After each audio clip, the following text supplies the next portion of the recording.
evening, everybody. I welcome you to this 28th episode of Virtual Bariatric University. And today we are here with a very interesting topic, that is the robotics in bariatric and metabolic surgery. Surgeons from across the world consider this as the bone of contention.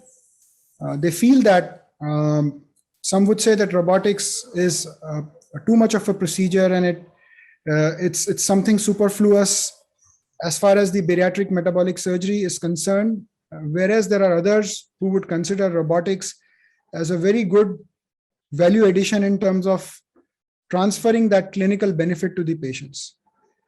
So this is Virtual Bariatric University, and for those of you who have been on this show for the first time, it's hosted by me and my mentor, the clinical research director of this center, Professor Phoebe. And we have been hosting this show since last 1.5 years now. As you can see, we have done 28 successful episodes. And this one is another very informative, beautiful episode of robotics and bariatric metabolic surgery. First, I would like to mention that this important webinar, including the live surgery, I am basically co-hosting not only with Professor Phoebe, but with my great friend, a great human being, and one of the stars in the field of robotic bariatric surgery, one of those surgeons who is doing robotic bariatric surgery in probably the largest volumes in the world, Professor Andre Teixeira. It's an honor to have you, Andre, on this show. I'm so happy that you accepted to co-host this show with us. And when a couple of months back, myself and Professor Phoebe were discussing about who should be a co-director with us in this show, and both of us in unison came up with your name, because the volume and the work and the quality of procedures you're performing in Orlando, it speaks for itself. So the stage is all yours, Andre. I would now request you to introduce the stellar group of speakers we have now, so that we can take this program forward. Andre. Thank you, Mohit. Appreciate it. Very nice words. And I'm very, very, very appreciative, very honored and humbled to be a part of this VBU. I do have the privilege to introduce 3 amazing speakers, all amazing surgeons. The first one, Dr. Lyz Bezerra Silva from Brazil. She's a bariatric surgeon and a bariatric endoscopist at Santa Joana Hospital in Brazil. She's a member of the Brazilian Society and IFSO. She does have a PhD in surgery at University Federal Pernambuco in Brazil. She's a certified robotic surgeon by Intuitive. It has performed many cases, not just primary, but also an assistant. She's an expert in revisional operations too. She's a partner of Dr. Chousleb Campos, which is also very well known.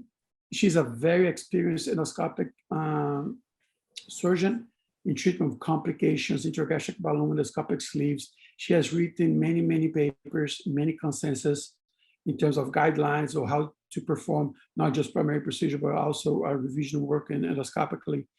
She has coordinated scientific publishing courses, mentoring students and physicians, participated as a speaker in conferences, including practical labs.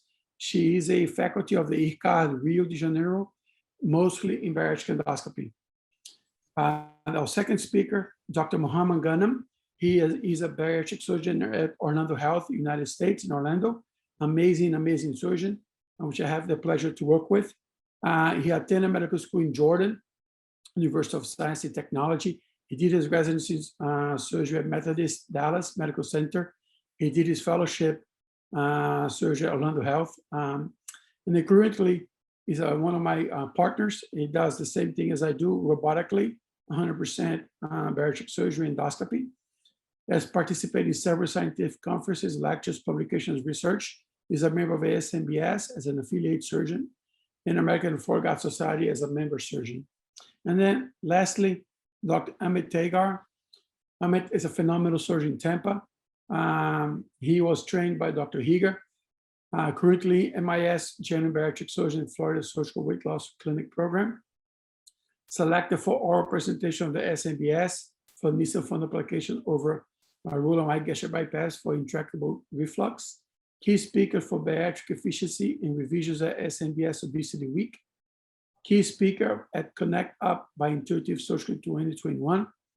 Selected for video presentations of American Society of Metabolic and Bariatric Surgeon for Wilkinson Wrap, conversion to Roux-en-Y gastric bypass. Also, keynote opinion leader, proctor, and observer site for Intuitive Surgical Site since 2018. He is a consultant for Intuitive Surgical. He teaches labs, proctor, and epicenter. He's a member of SMBS and American College of Surgeons. We do have the pleasure to have all three speakers today as part of this panel.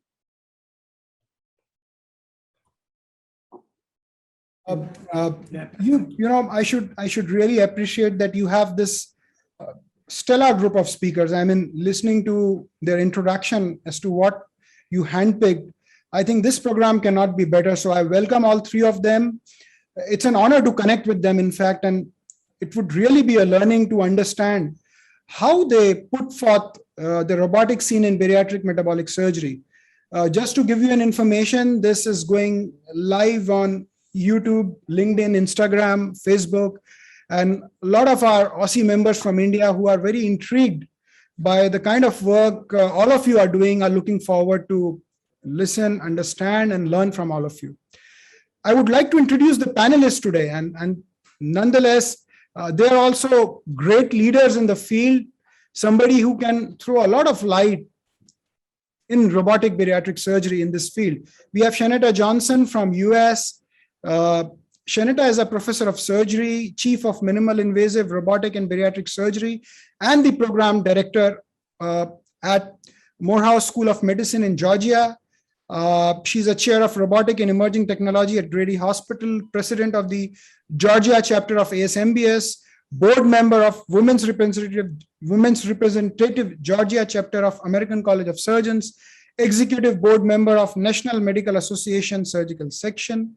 Dr. Johnson is the recipient of many awards, including the 2020 National Medical Association Emerging Leader Award, 2020 American College of Surgeons Claude Organ Junior Traveling Fellowship Award, and Top Women Medicine Honoree in 2019. The Biz Women Outstanding Women Leaders in Healthcare Excellence and Healthcare Award, and also a lot of in teaching award. So welcome, Dr. Shaneeta, to this show.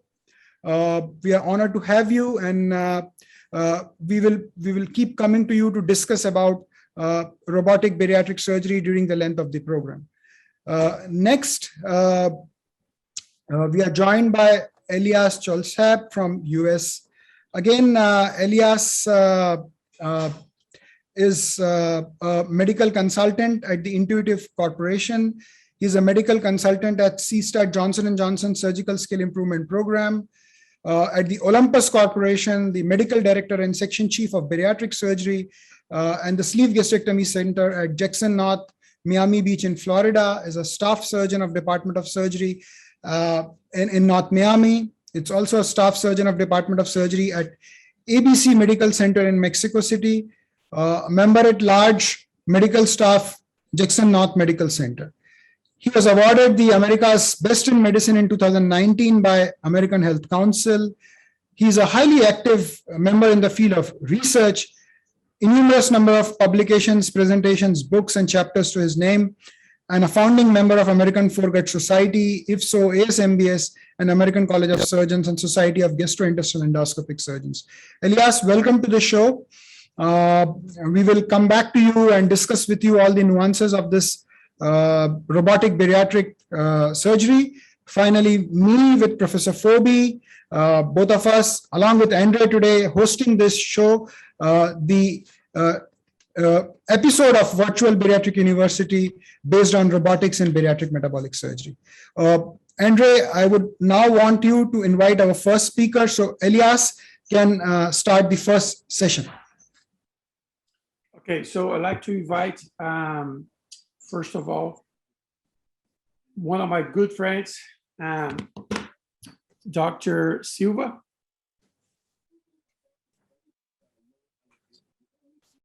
Okay, so while Dr. Silva loads up her presentation, I believe this is an extremely important topic in entering the Robotic Bariatric Forum, which is the best procedure to start your learning curve and to master the robotic platform. Without further ado, we give the forum to Dr. Silva and her presentation, Robotic Sleeve Gastrectomy. Is it the best procedure to overcome the learning curve? Thank you. Hello, it's a pleasure to be here.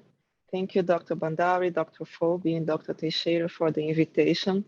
And today I'm going to talk about why the robotic sleeve gastrectomy is the best operation to pass the learning curve in robotic bariatrics.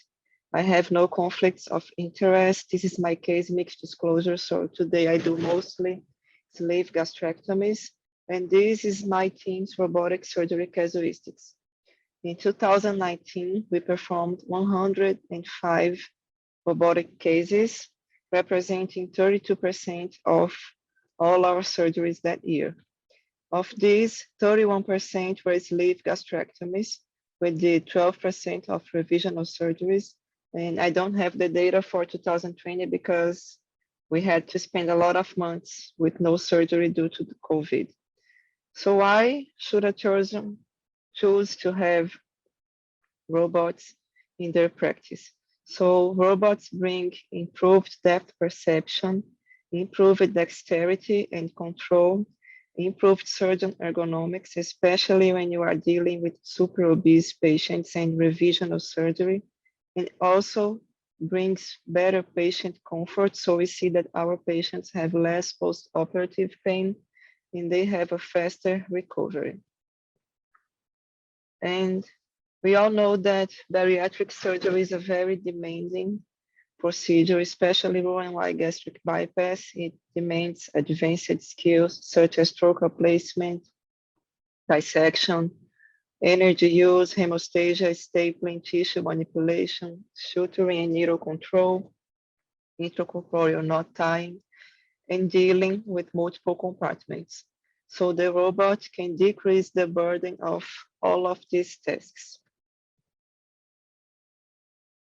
And why should I choose to do a robotic sleeve gastrectomy if I can do a gastric bypass? So the robot brings some advantages for the sleeve gastrectomy, such as an easier mobilization of the greater curvature, especially at the gastrosplenic ligament, decreasing the bleeding risk. It gives you a better hiatal hernia dissection if needed, and it gives you a better view for stapling when you are close to the esophagus. When you are doing a robotic gastric bypass, you have to manipulate the upper and the lower compartment of the abdomen.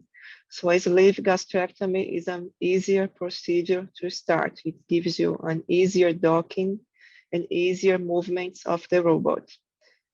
Also, when you are learning how to deal with the robotic arms, you have no tactile feedback.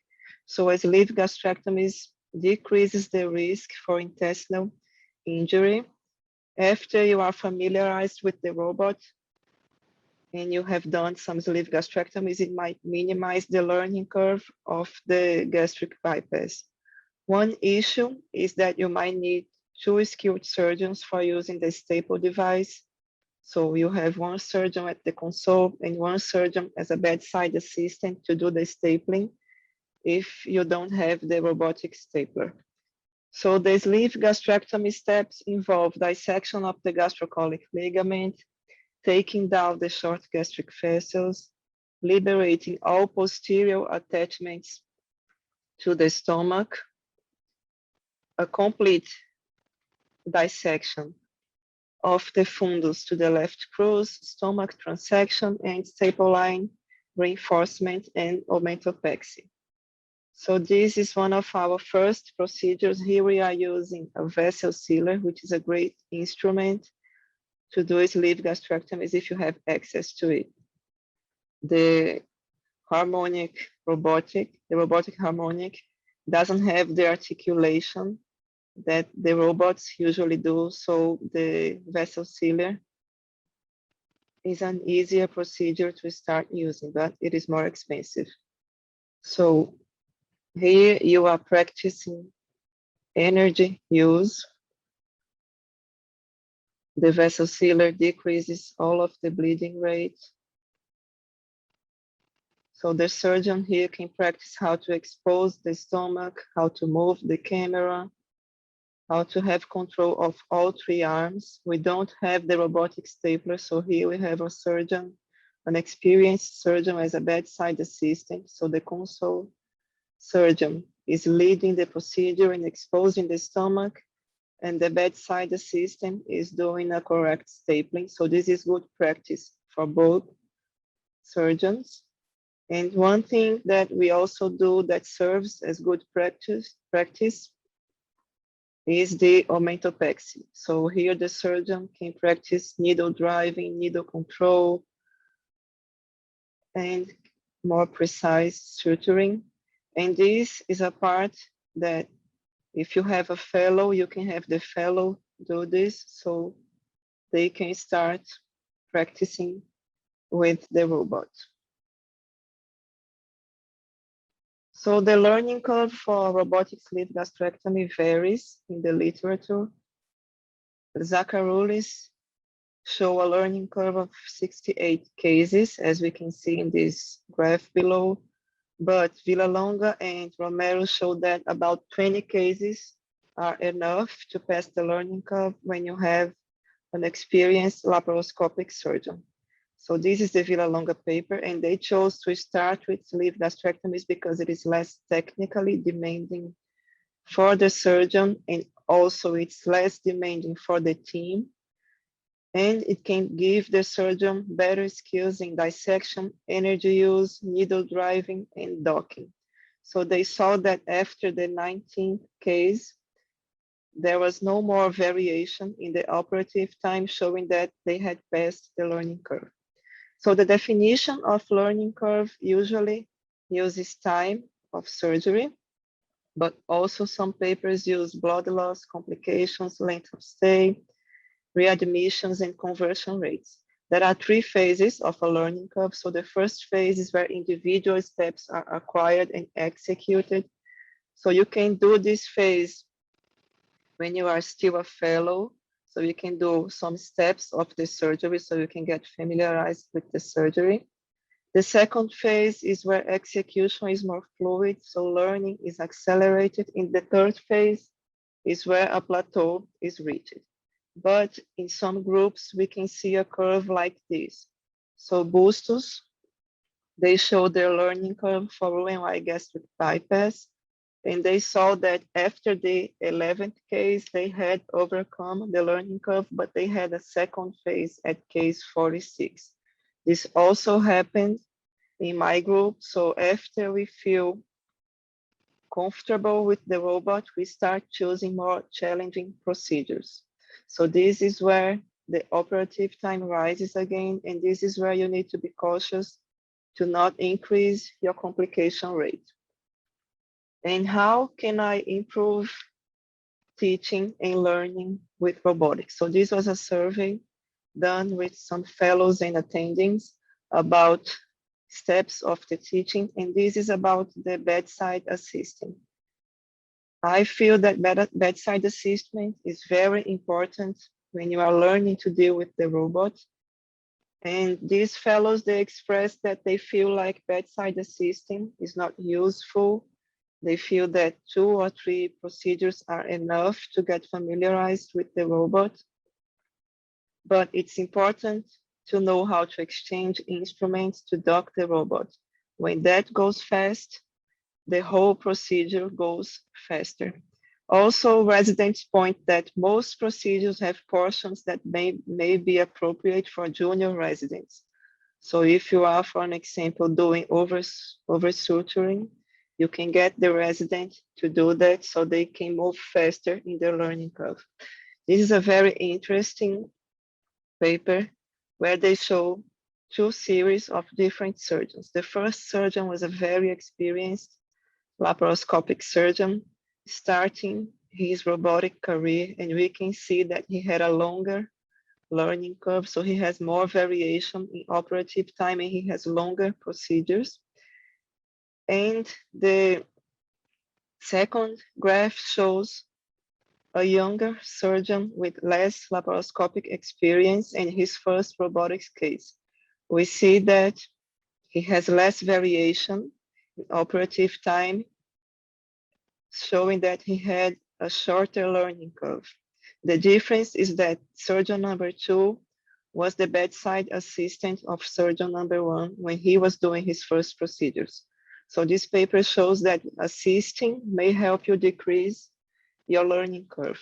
Also, when you are starting your series, it's important to have a skilled assistant. So this divides a series into 2 groups. Group number 1 was a robotic series where the assistant was a not experienced surgeon, he was a resident. And group number 2 was a series where the assistant was a very experienced robotic surgery. So we see that there is a big difference between the 2 groups.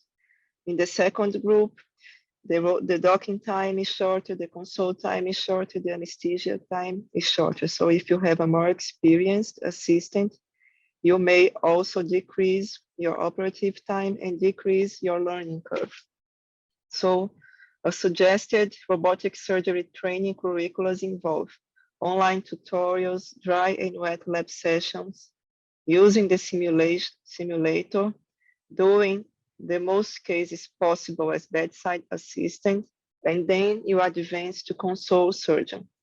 In my hospital, for the first cases, we are required to have a proctor. So at least for 10 cases, as a consult surgeon, we have a more experienced surgeon as a proctor that tells us that after a few procedures, it's okay for us to do cases on our own. So I think this is a very good system for training. It involves all of the steps, including simulation, assisting, docking, and then progressing to consult surgeon. So this is part of my team. I want to thank Professor Josenberg. He was my professor at medical school. He taught me how to do laparoscopy, and he also was my robotic surgery proctor. Thank you very much.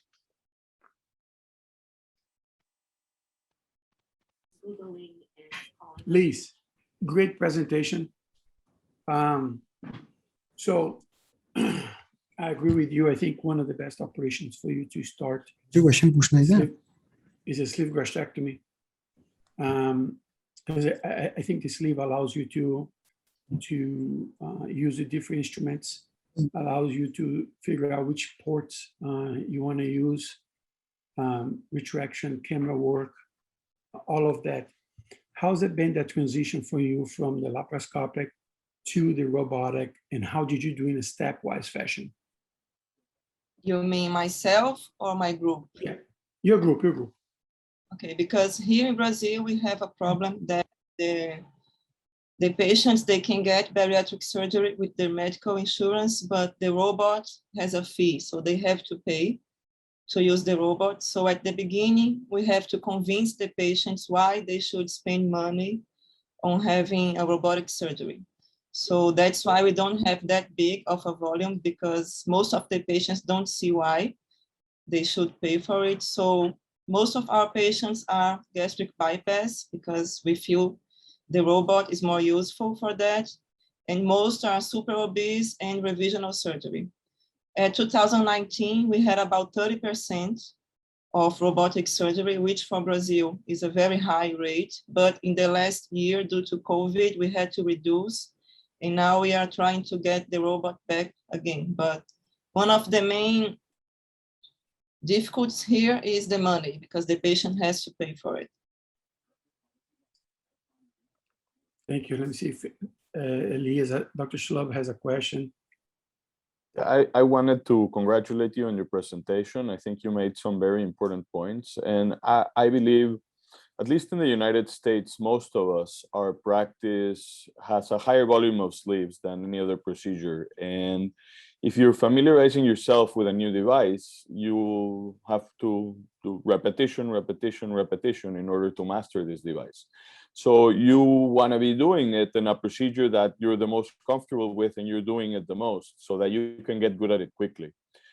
I think you in your video showed us a second surgeon operating. Once you find that yourself in the position to use the stapler, you're going to see that the procedure becomes even more efficient and more effective. And I think something that is important that you mentioned in your presentation is that very experienced surgeons sometimes have a hard time changing the way they do things. And they say you can't teach an old dog new tricks. You can, but it takes a little bit longer.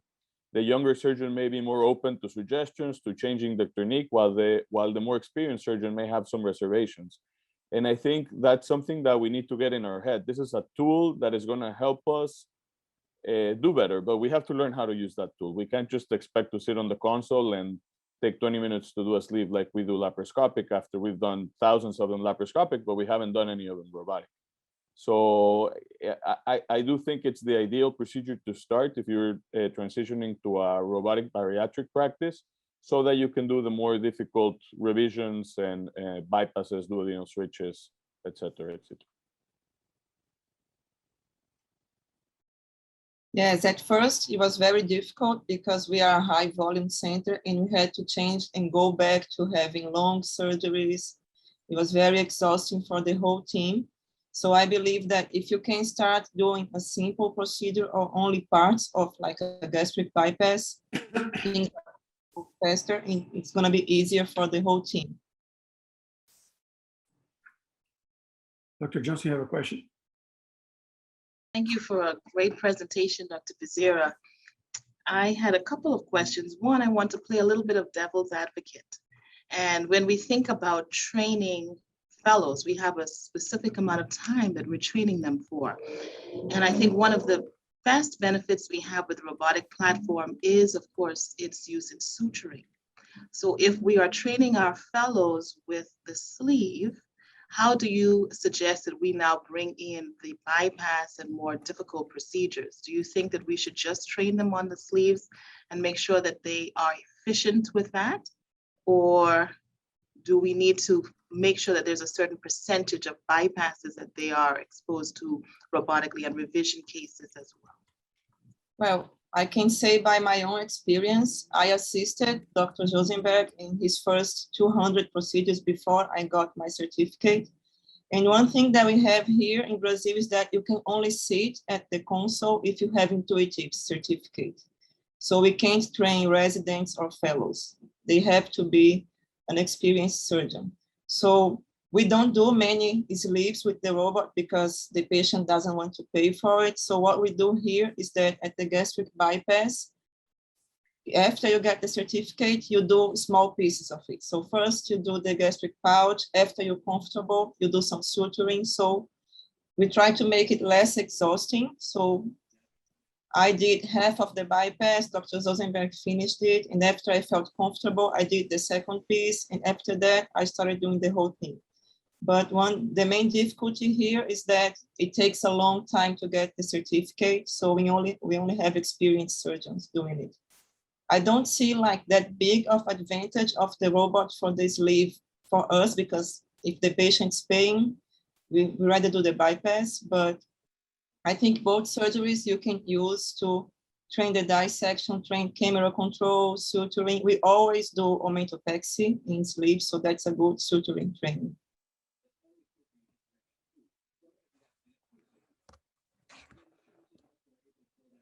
Thank you, Dr. Bezerra, for your awesome presentation. So next speaker is going to be Dr. Mohammed Ghanem. Are you ready? Yes, thank you for the invitation and honor to be here. Thank you for the honor of this podium. I will be discussing the role of the robotic platform in the bariatric world. I have no disclosures, and this is my case mix disclosure. Laparoscopy has long been the gold standard in bariatrics. While it has revolutionized the world of bariatric surgery compared to open, it still has its own limitations, and this includes body habitus, lack of freedom of movement, 2D visualization, and a fairly longer learning curve, and of course, surgeon fatigue. Robotic surgery prevalence is on the rise in the world of bariatrics as well, and it has been estimated that in 2018, about 9.5% of bariatric procedures were performed using this platform. It has multiple hypothesized advantages, and these include 3D visualization, increased degree of motion, especially with articulating instruments, and it can potentially eliminate torque, which can be especially cumbersome in our patient population. It also has improved surgeon ergonomics as well, which can eventually hopefully lead to improved patient outcomes. Robotic platform has a mountain to climb compared to laparoscopy, which has a long and proven track record in terms of efficiency, safety, and good and acceptable outcomes in terms of both leak rates and weight loss. So can the robotic platform add any true benefit to the patient? We will be looking into the patient outcomes, the ergonomics, and then the cost and efficiency as well. Looking into patient outcomes, starting off with the sleeve gastrectomy, which is the most commonly performed bariatric procedure nowadays. There's few and limited data. However, there seems to be more data on the rise nowadays.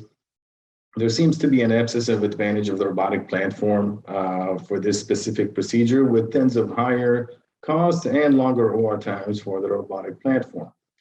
This review comparing laparoscopic versus robotic sleeves in 16 studies did show higher OR times for the robotic group, greater length of stay also for the robotic group. There was no difference in leak rates, bleeding, or any other major complication. And the weight loss results were comparable between the two groups. However, and not so surprisingly, the robotic group had higher costs as well. An MBSA equip analysis comparing both robotic and laparoscopic sleeve gastrectomies of about 75,000 procedures not only showed longer OR times for the robotic groups with similar mortality, the robotic group had also higher morbidity with higher leak rates and higher venous thromboembolism, and also higher 30-day readmission and reoperation rate for the robotic group compared to laparoscopy. This fairly new study that was recently published at SWORD showed data from 257 procedures performed between mentor and mentee, the mentor being the senior surgeons in the facility, and then two brand new attendings first year into their practice who have been trained in fellowship to use the robotic platform. And they showed that the mentees had shorter OR times compared to the mentor. However, the mentor was eventually able to shorten his OR times quite significantly as he has performed more and more robotic sleeve gastrectomies, which led them to the conclusion that the robotic sleeve gastrectomy can be a perfect procedure to get used to this platform and then go past the learning curve as well without compromising on patient outcomes. But what about bypasses? This is technically a bit more challenging procedure, can potentially benefit from the robot. This review, looking into 14 studies, showed that there could be a potential benefit in terms of anastomotic leaks, especially when the GJ was performed in a hand-sewn fashion compared to stapled. The conversion to open rate was also in favor of the robotic group. So were the strictures. However, the OR times and the costs were in favor of laparoscopy. This MBSA equip analysis, analyzing data from about 40,000 bypasses performed in 2016, showed that there was no difference in major adverse events, as in leak, bleeding, or mortality. However, there seemed to be a trend of lower bleeding rates with the robotic platform, and there was also no difference between reoperation and reintervention rate between the two groups. But what about duodenal switch? This is a technically demanding procedure, and it's typically performed in high BMI patients and can definitely benefit from the robot. This study looked into 300 patients who underwent robotic duodenal switch with high BMIs. They had 0 leaks and mortalities, and the readmission rate was also very much acceptable and comparable to data of duodenal switches performed laparoscopically. Another MBSA equip analysis comparing robotic bariatric surgery in general versus laparoscopic ones from 2015 to 18 showed that there was no difference looking into bypasses between major morbidity and mortality. And when looking into sleeves, there was definitely higher readmission rate and reoperation rate as well. What about ergonomics? So recent studies show that 80% of laparoscopic surgeons reported significant discomfort and injury, and the strongest predictor for injury was high case volumes. In an ideal world, a good platform ergonomically would have the surgeon's muscles all relaxed and have the surgeon be in a neutral position and a well-balanced position. This study that uniquely looked into only bariatric surgeons and analyzed web-based surveys of 113 bariatric surgeons from 34 countries showed that robotic surgeons tended to complain much more significantly from neck pains compared to the laparoscopic ones who tended to complain of shoulder pains. And looking into their data, you see that open procedures or open surgeons used to complain significantly from back pains. As for laparoscopy, it was both shoulder and back pain. And in the robotic platform, they did not complain usually of either back pain or shoulder pain, however, much more of neck pains. This study, looking into 430 robotic surgeons, it showed that also neck stiffness and neck pains were the main complaint. However, the higher the surgeon's confidence in his ergonomic settings, the less likely he is to report any symptoms.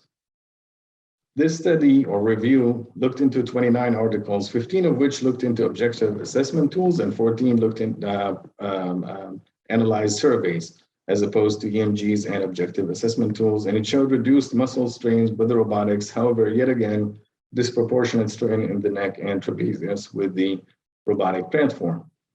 This study from UNMT, looking into 28 procedures performed either laparoscopically or robotically between 16 surgeons, showed that there was no difference in EMG, fatigue, and muscle activation between the robotic and the lap platform, and neither was there any difference in the Piper fatigue scale between the two platforms as well. A paired cross-sectional study between 12 surgeons published in Annals of Surgery performed in Sweden looked into both EMG analysis and a PRE scale, with the surgeon performing 2 hysterectomies a day, 1 laparoscopic and 1 robotic, and showed also that there was significantly more neck pain with the robotic platform, and surprisingly in this study also more back pains compared to laparoscopy. This was attributed to the wheelchair that they used on the robotic console, which used to slide constantly, possibly contributing to this back pain as well. However, in general, there was much less muscle fatigue in the robotic platform. What about cost and efficiency? This is where the robot seems to come short with definitely increased OR times. However, there seems to be improvement with experience and shortening OR times as you pass the learning curve as well. And the instrumentation cost is definitely higher with the robot. However, it's no secret nowadays that different companies are working onto releasing different robotic platforms as well. And I have no doubt that this will start the race to the moon as well. And as a result, it will lower the cost of the platform and the instrumentation as well. So in conclusion, the data seems to be conflicting regarding the superiority of robotic bypasses compared to lap, with trends towards better outcomes with the robotic platform. The outcomes are either similar between sleeves. However, there seems to be also a trend towards more favorable outcomes with the laparoscopic platform. Regarding DSs, the data definitely seems to favor robotic platform as well. There seems to be no true benefit for the super obese population and increased OR time and cost for the robotic platform. However, in my opinion, the clear benefit is in surgeon ergonomics. Thank you.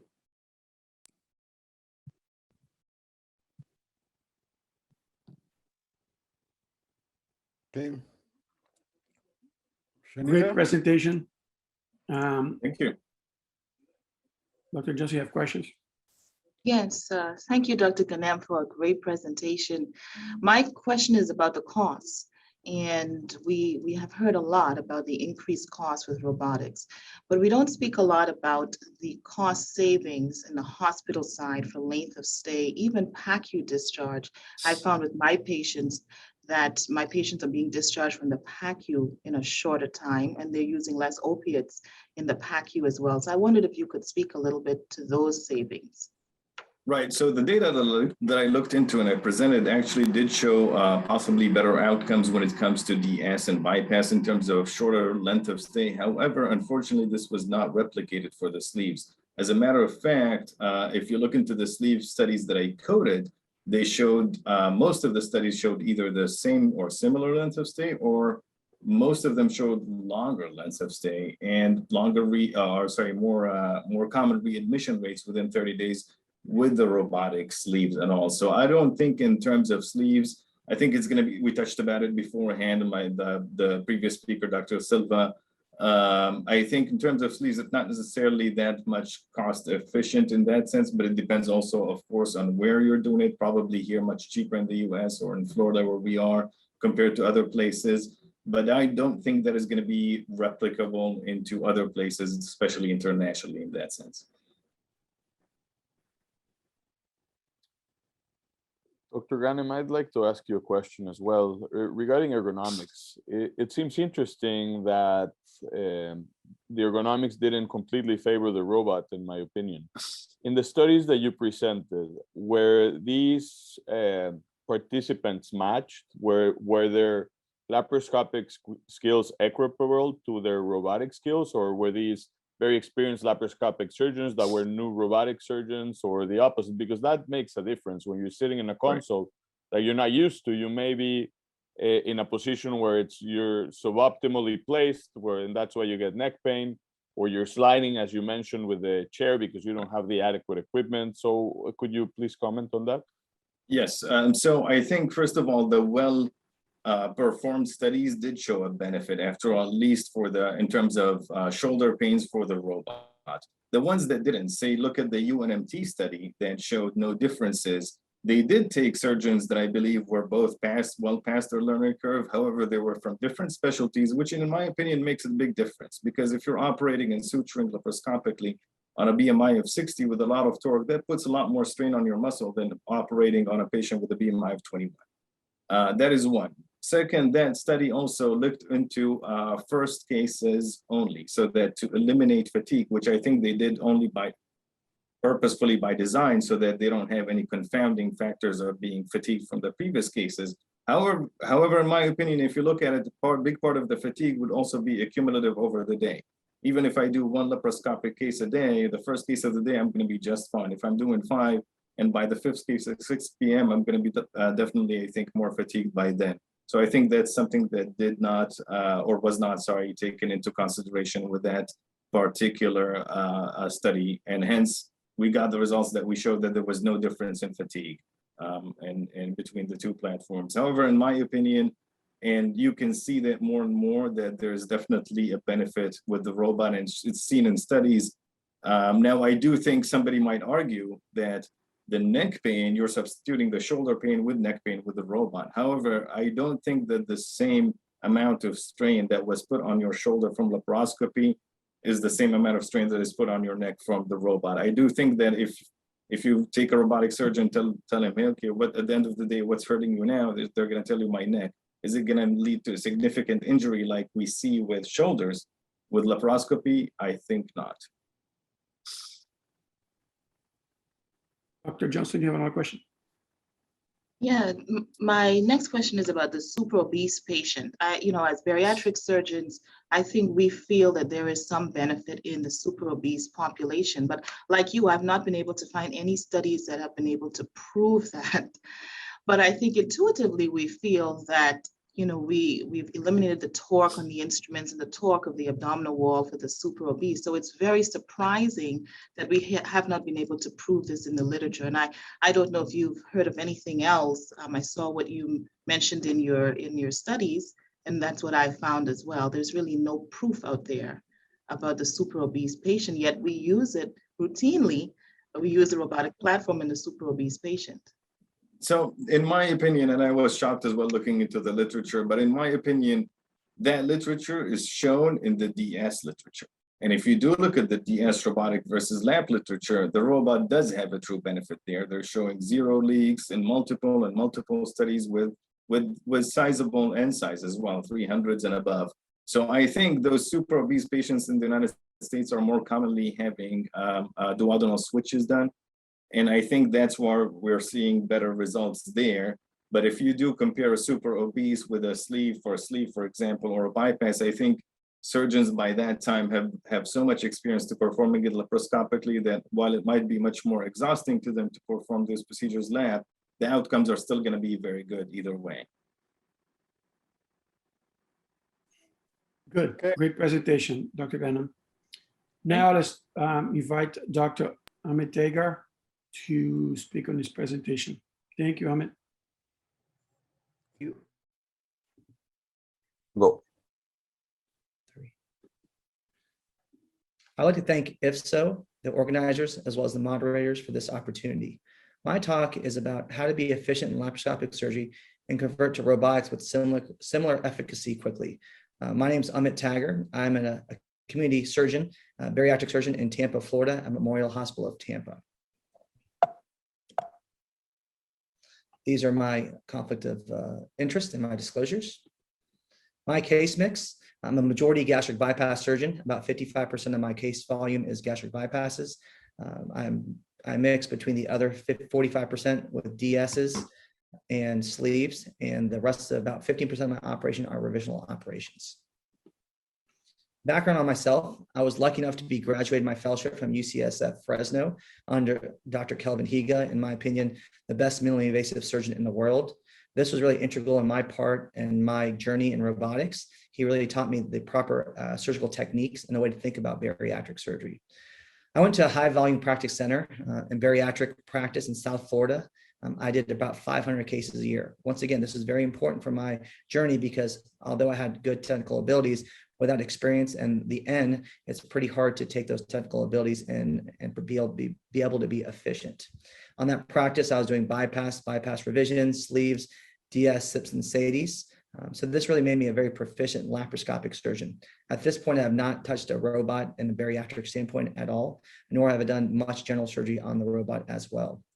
After that practice in 2018, I joined a practice that was highly vested in robotics. It was a small boutique hospital, really was a kind of an ideal surgery, a bariatric surgery center in which bariatric surgery really drove the hospital. Also had to join my partner, Dr. DiCicco, who is also on the panel. I was very resistant to robotics. At that time, in my mindset, robotics to me was just a laparoscopic crunch. I felt like most surgeons that needed the robot were just not very good laparoscopic surgery, and that is why they used the robot. I obviously was wrong, and now I am a robotic surgeon. The reason I resisted so much is at that time I was proficient in my operations. I was doing 45-minute hand sewn gastric bypasses on a regular basis, about 20-minute sleeve gastrectomies on a regular basis. So I really didn't see the value of using the robot.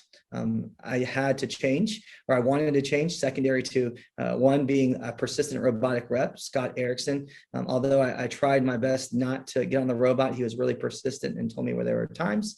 And then, he obviously, it worked, and I jumped on a robot. Before I did talk to my mentors, Dr. Higa, who once again is somebody who I look very as the best surgeon I've ever been around. Talked to him about robotics and his thought processes. So about 9 months after I joined my practice, this last practice, I got on the robot March 15th, 2019, to do my first sleeve gastrectomy. That's a little over 2 years from today. Initially, I started with just sleeves. I did 32 sleeves. My times improved relatively rapidly. I initially was about an hour and 20 minutes with the sleeves. And by the 32nd sleeve, I felt very comfortable doing sleeves under 40 minutes to 30 minutes of consult time. In retrospect, what I did was really smart, but I didn't realize it was smart at the time. I oversewed my sleeves laparoscopically. On the robot, I did the same thing. I oversewed my sleeve robotically. Me, who has not really used a robot at all, I wasn't facile sewing. This helped me when I converted to doing my robotic bypasses because I didn't have to worry about sewing. I sewed plenty on with sleeves that, I was more worried about the technical abilities of using the robot and not really the sewing portion of it because I had plenty of practice. Once again, I fought really hard not to do bypasses. I was really happy with my laparoscopic approach. I hand sewed laparoscopically as well, so really didn't see that value. I even said, hey, let me do a few band removals and make sure this is what I want to do. So I did 7 band removals in October 2019, a little less than 2 years from today. I sat down on the console for my first robotic bypass. I was not optimistic. At that time, I was like, this is going to take me a very long time. I'm not going to enjoy it. I really enjoyed laparoscopic surgery. I was really not optimistic about how my performance was going to be. Well, not so bad. My first bypass consult time was 95 minutes, in which I was pretty happy with. I think the reason why, in retrospect, why I was relatively efficient is I was very clear in my mind of my approach prior to ever sitting on the console. My goal was to replicate my laparoscopic approach, even my ports. Did this change over time? Absolutely. But it was very clear in my mind, the technical aspects of the operation I did not want to change. So what I had to do was learn a new modality. I think it's very hard to learn a new technique on a new modality. For me, I had the same technique, but I want to learn on a different modality. And my goals were reasonable. Under my experience looking at really good robotic or the expert at robotic bypasses, most of them were doing bypasses within an hour and a half to 2 hours long. So my goal was to do it under 3 hours. Obviously, if my goal was to do it under 1 hour, I would be very disappointed in my time. But my goal of being under 3 hours, which I think is a very reasonable goal for your first bypass, I was very happy with my outcome. And I had a proctor I trusted. Once again, Dr. Rich DiCicco, who is on this panel, proctored me. He knew my laparoscopic skills. Obviously, the case went pretty smooth, but there are a few points here and there that we talked about during the operation that was very helpful. And I did it my way. I trusted my abilities. I trusted my technique. I trusted the way I was trained. And I really wanted the robot to work for me. And lastly, as I continued my journey, I recorded every case I did. Not only did I record my case, I timed each portion of my gastric bypass to make sure I can see where I can improve time and what points I was not efficient at. So at that point, after my first case, I felt like I had something special. I wasn't going back to laparoscopic surgery. I felt like I had to incorporate robotics into my practice.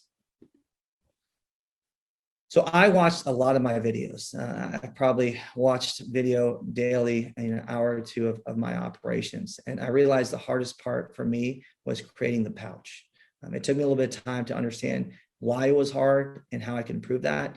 I think mainly the reason why it was hard for myself is because I typically triangulate when I do laparoscopic surgery. It's kind of the core principle of what I do. And with the robot, I was only using 1/12 and not 4/12s I did laparoscopically. So I had to find a way to triangulate without actually being able to triangulate. Luckily, the robot, takes away the difficulty of that. And now I'm pretty consistent using the same technical abilities to do the operation. And also I had to realize the profile of the stapler is a little bit bigger on the robot. So I had to change slightly my JJ creation. As you can see, what I did not change at all was my creation of my gastrojejunostomy. I was very happy with my laparoscopic technique, and it transitioned over very well robotically. The technical aspect and even my sutures. I use a 3.0 PDS suture on an SH needle, and I did not change one aspect of my gastrojejunostomy.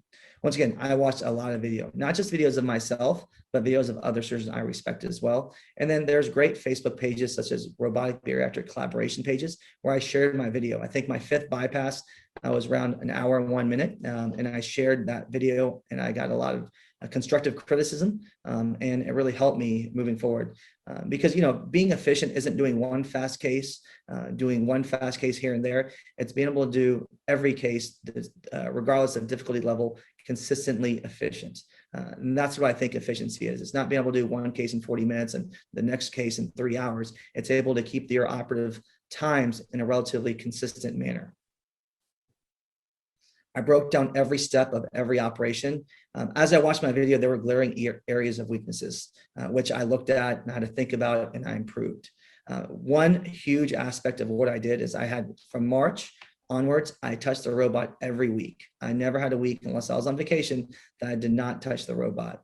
For the next 7 months after my first bypass, I started doing flip rooms, lap and robotic rooms. This allowed me to be efficient with my time, but also increase my learning curve, or decrease the time of my learning curve for robotics, because once again, I had those weekly touches and became very able with the robot. As I continued, I started telling my scheduler to have only robotic cases, meaning that there are certain cases I only want to do robotics. I never felt that way laparoscopically at that time. Obviously, there's a lap case, I would be efficient doing it, but there are certain cases where they're bigger patient revision cases that I would tell my scheduler to make sure that's robotic. So as I continue doing that, I realized that, hey, I'm more likely to be a robotic surgeon at this time, and I should go all in. As I started doing more and more operations, by my 40th bypass, I started incorporating banded bypasses and duodenal switches, SIPs, SLADEs. These are the purposes or the goals of surgery I was trained with by Dr. Higa. It really helped me on my journey with robotics. Rule number one, if it looks hard, you're doing something wrong. Very much something I learned a lot from when I started my robotic journey. Rule number two, and I think this is for all surgery, think about the next guy. Rule number three, shortcuts never work. And lastly, and probably most importantly with the robot, is adapt, improvise, and overcome.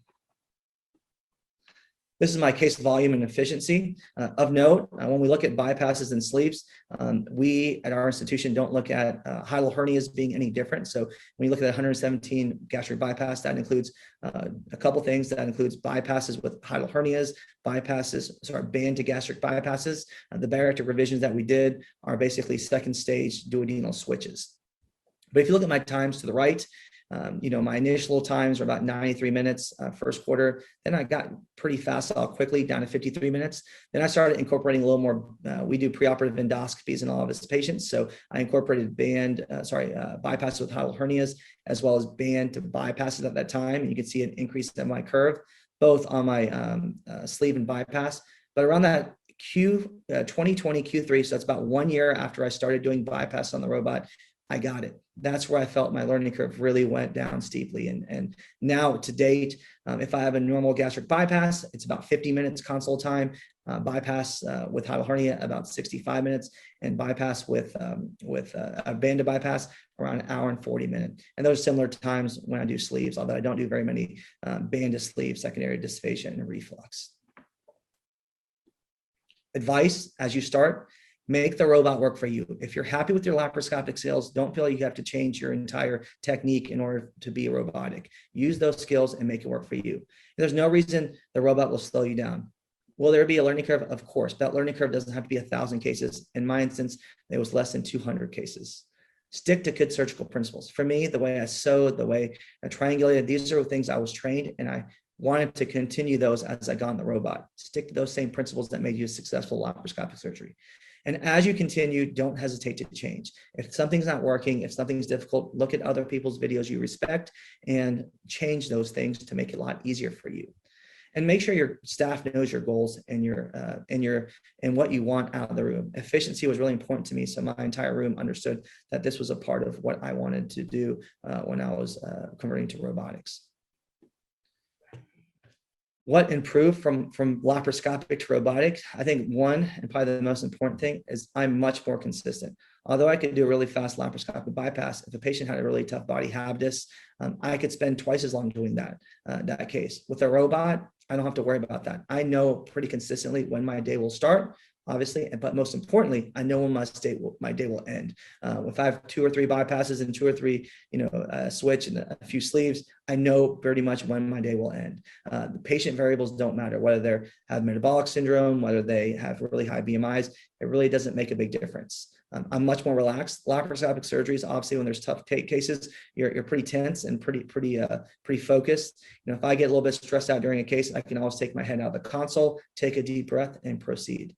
And I played Division I college tennis, so tennis is a big part of my life. And now I can play every day if I want to. I'm never too tired to play tennis. So my tennis game is much improved. Two of my idols growing up. With that, I want to say thank you. I put some videos, although I talked a lot about my surgeries. I think my YouTube page has a lot of great videos. I've broken down gastric bypass into each step, and I narrate them. I have a 42-minute, I think, laparoscopic bypass, a 44-minute robotic bypass. I have SIPs and SATIs on there. I also have some revisional bypass, all robotic, and a few laparoscopic cases, just to see kind of my progression through laparoscopic surgery into robotics. So once again, I want to say thank you to everyone who allowed me for this presentation.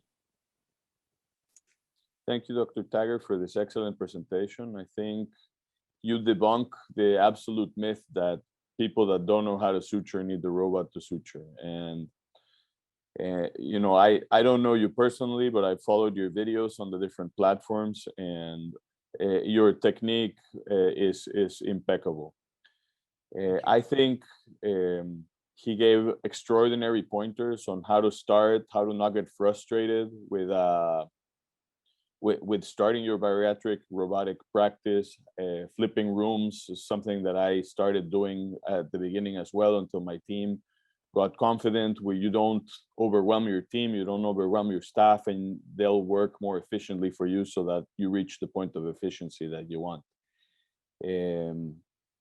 I don't particularly have any questions at this time because I think your presentation was as clear as water. So if any of the other panelists would like to ask Dr. Taggar a question. I have a comment. Dr. Taggar, great presentation. And it's funny, my journey to a robot was kind of sort of similar. I did a lot of sleeves. And then I jumped from sleeve to switches first, because in my mind, it was half of the operation was already done. So I didn't have to create any parts. It was just a dissection of duodenum and then anastomosis. There was something about the bypass, the pouch creation, that I think a lot of people get pushed back in terms of like, I'm not ready for this yet. But once you get started doing it and finding triangulation, like you said, it becomes like a dance, right? It becomes repetition. And I agree with you. I'm not as fast as you in the bypass, that's for sure. I told you this recently, but I think the way you do a bypass is a beautiful, beautiful operation. But once you get into the groove, anyone can do it too. Just a matter of repetition, like Dr. Silva said. I don't have any questions at this time. We can go to the next part of the presentation, which will be the discussion. Yes, we're going to go to the surgical part of it, but during this period, I still encourage the faculty members to ask questions and make comments. Go ahead. Hello everyone. I welcome you all. I am Dr. Winnie Mathur. I am the Bariatric Program Manager here. And thank you so much for being a part of this VBU. I will be giving the case history of the patient. The patient is a 41 years female with a weight of 105 and BMI of 42. She has obstructive sleep apnea and osteoarthritis, and she has a history of bronchial asthma. The patient blood parameters were done, and all the parameters were within the normal range. The HbA1c of the patient was 7.25. The patient earlier was not a known case of diabetes, but since we got the parameters done, we found the HbA1c was 7.25. As per our routine, after the COVID-19 pandemic, we do a routine COVID-19 test. An RT-PCR is done, and the patient is found a COVID-19 negative. So after this test, we usually take the patients. So now, after the case presentation, we are going to the OR, and Dr. Bhandari will be taking over. Thank you. Thank you very much. Hi, good evening, everybody. I hope you can hear me. Is my voice audible? Yeah. Go ahead. Okay, so this is a robotic case, and just for the purpose of saving some time, we have already started to dock the patient. The important difference between the technique, or rather not the difference, the speciality of this technique is that we do it in a single quadrant approach. So what I have done is, I'll explain it till the time the docking is going on. Basically, we have marked the biliopancreatic limb at 80 centimeters because that's the standard we follow for gastric bypass, and the alimentary limb at 100 to 120 centimeters because that's again the standard we follow, and we mark them with black silk suture.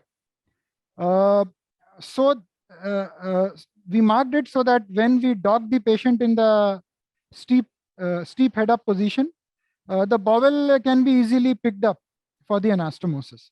So that's the first speciality, or maybe the technique, part of the technique. The second is we already divided the omentum by laparoscopy, put in an Athanson's liver retractor, and kept things ready. So these are the things we do before docking, because once we dock, then we need not, come back and waste our time. So again, now you can focus towards the robo, and the docking will begin. Once the docking is done, I can go to the console, make the pouch, and start the procedure. Just to tell you the port position. So as you can see, we have one optical port here. So this is a 12 mm port. There is another 12 mm port on the right side in the anterior axillary line for my assistant. So in India, we don't have endorist staplers like Andre has at his center. We have to use the routine stapling, so that my assistant will be doing. We have three ports, which are the intuitive ports. They are 11 mm, 10 mm to 11 mm. They are convertible ports. One on the left side, anterior axillary line, on the left side subclavicular area, and the right side subclavicular area. So we are working with total 5 ports and one Nathanson's liver retractor. And at this time, I would dock and then start the procedure.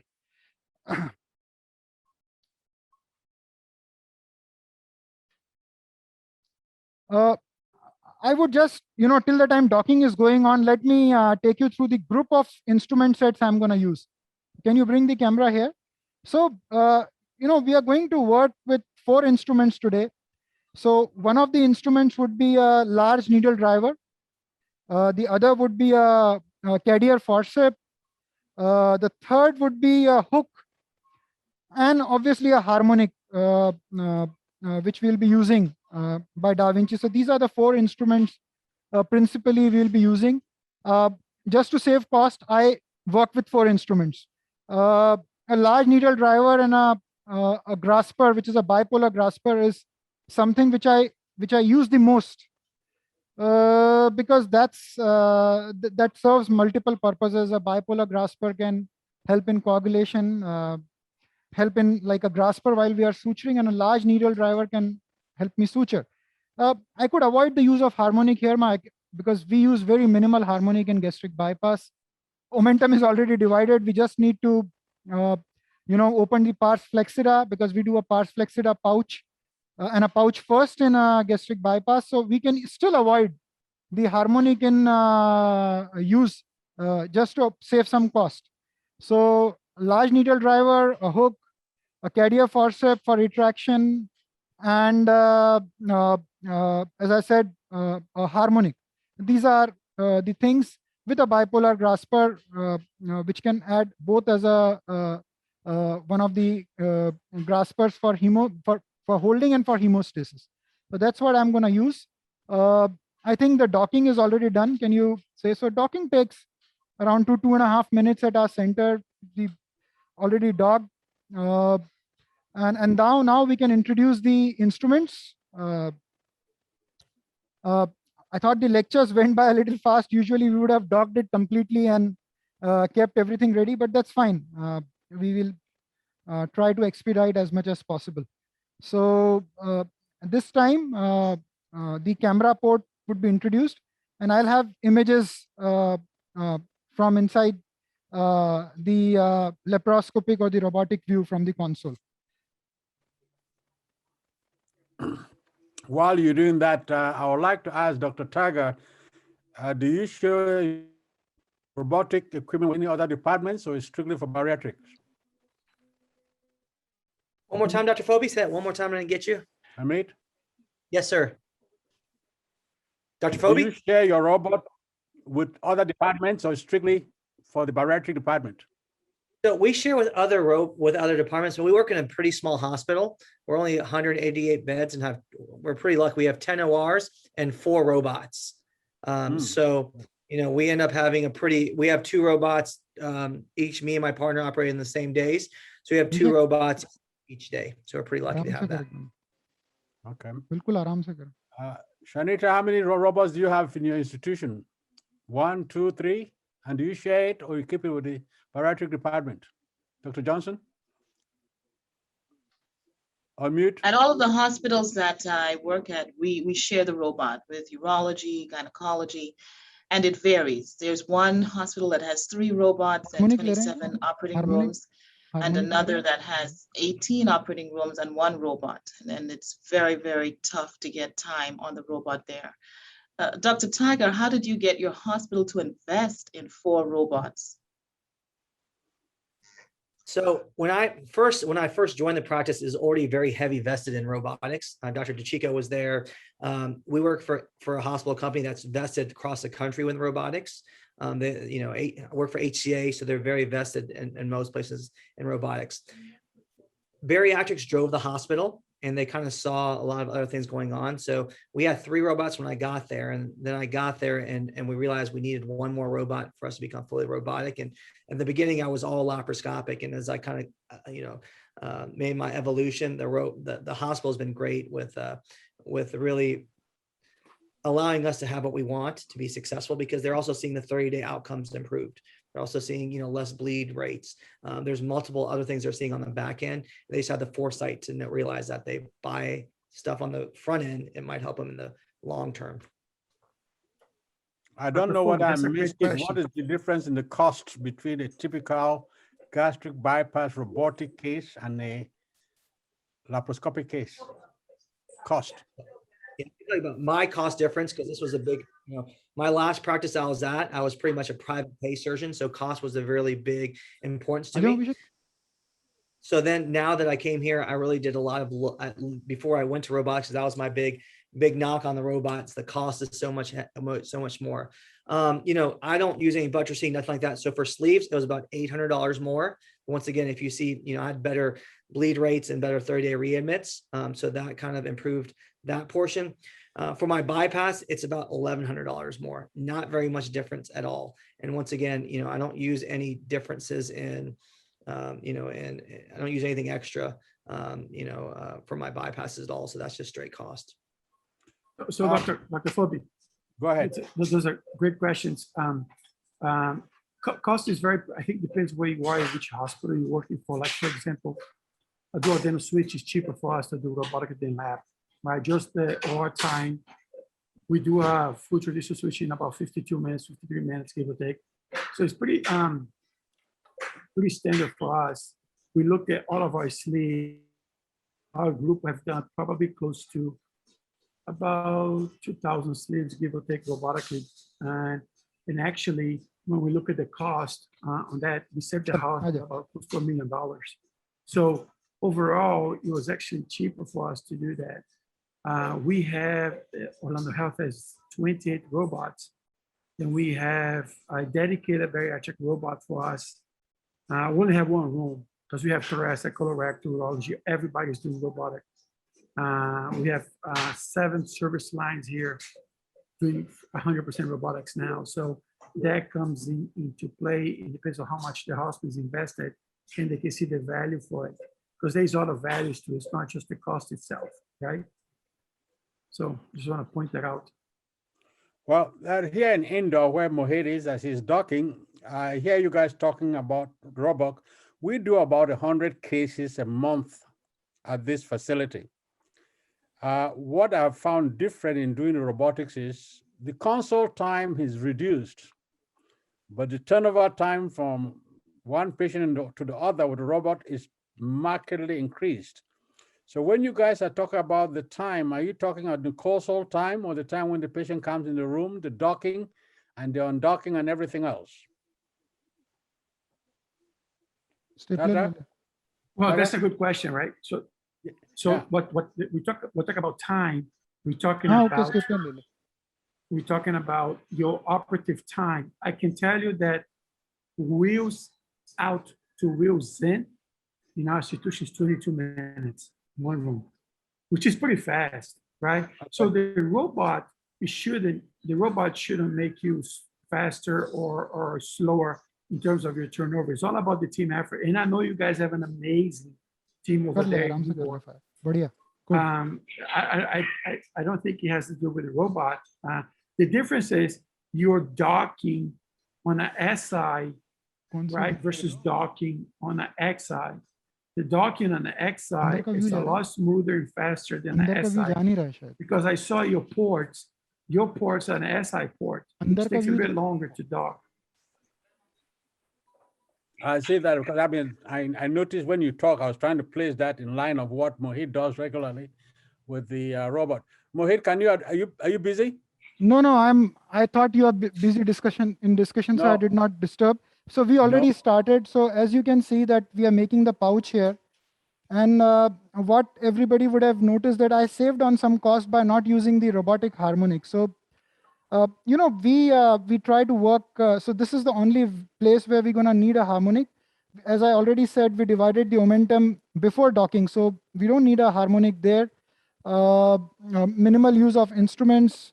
Uh, uh, so what I did was I used a bipolar grasper and divided the pars flexida like we usually do. And now we are firing the stapler to make a pouch. So we sort of avoided one instrument use here. It doesn't make sense for me to, do this dissection until unless I'm doing a very complex revision, something like a vertical banded gastroplasty being converted to a bypass or a sleeve or something like that. I think it makes a lot of sense to just use a simple harmonic, or maybe a nice, you can push the cartridge more, yeah, you can go a little more beyond. So it makes more sense for me as a cost thing is concerned. Good. To just use a sealer or a harmonic by laparoscopy and just open the pars flexura and start dividing to make the gastric pouch. I know most centers would use here a robotic harmonic or a robotic sealer. We're just doing this to save some cost or save some dockings. Now, as you can see, this is there. The beauty here is I can use this like a dissector. So I can come here and the vision is beautiful. So I can come here, get to this area of the pars of the short gastrix and the area of the angle of his. And this grasper, because of its articulating properties, can be used to dissect just like a gold finger. So you can see I already created that space and the bougie is in. Now I can call in my assistant to make sure that my space is in the right plane with a grasper through the assistant port. And now he can come in with a stapler and complete the pouch. At this point, I would request the anesthetist to push in the bougie, please. Push in the bougie, please. Okay, thank you. Superb. So we have the bougie in place. I have no doubts that, I'm restricting my pouch to block the lumen. I have my assistant coming in. He's across that particular line and I can see him close to the spleen. But I see a part of my tri-staple, so I'm sure that this pouch will be covered by this stapler, which is 60 mm. And once we make this pouch, this step is taken care of with a grasper, a bipolar grasper and a Cadier forceps, which is for the retraction. So you can see this is a nice pouch here. Now I'm just going to go, this is a non-banded gastric bypass. So I'm going to go and start my suturing. And so this is the suturing technique which we usually use at our center, is the one where we take a posterior layer. But before I do that, I would just remove this little bit of fat on the pouch.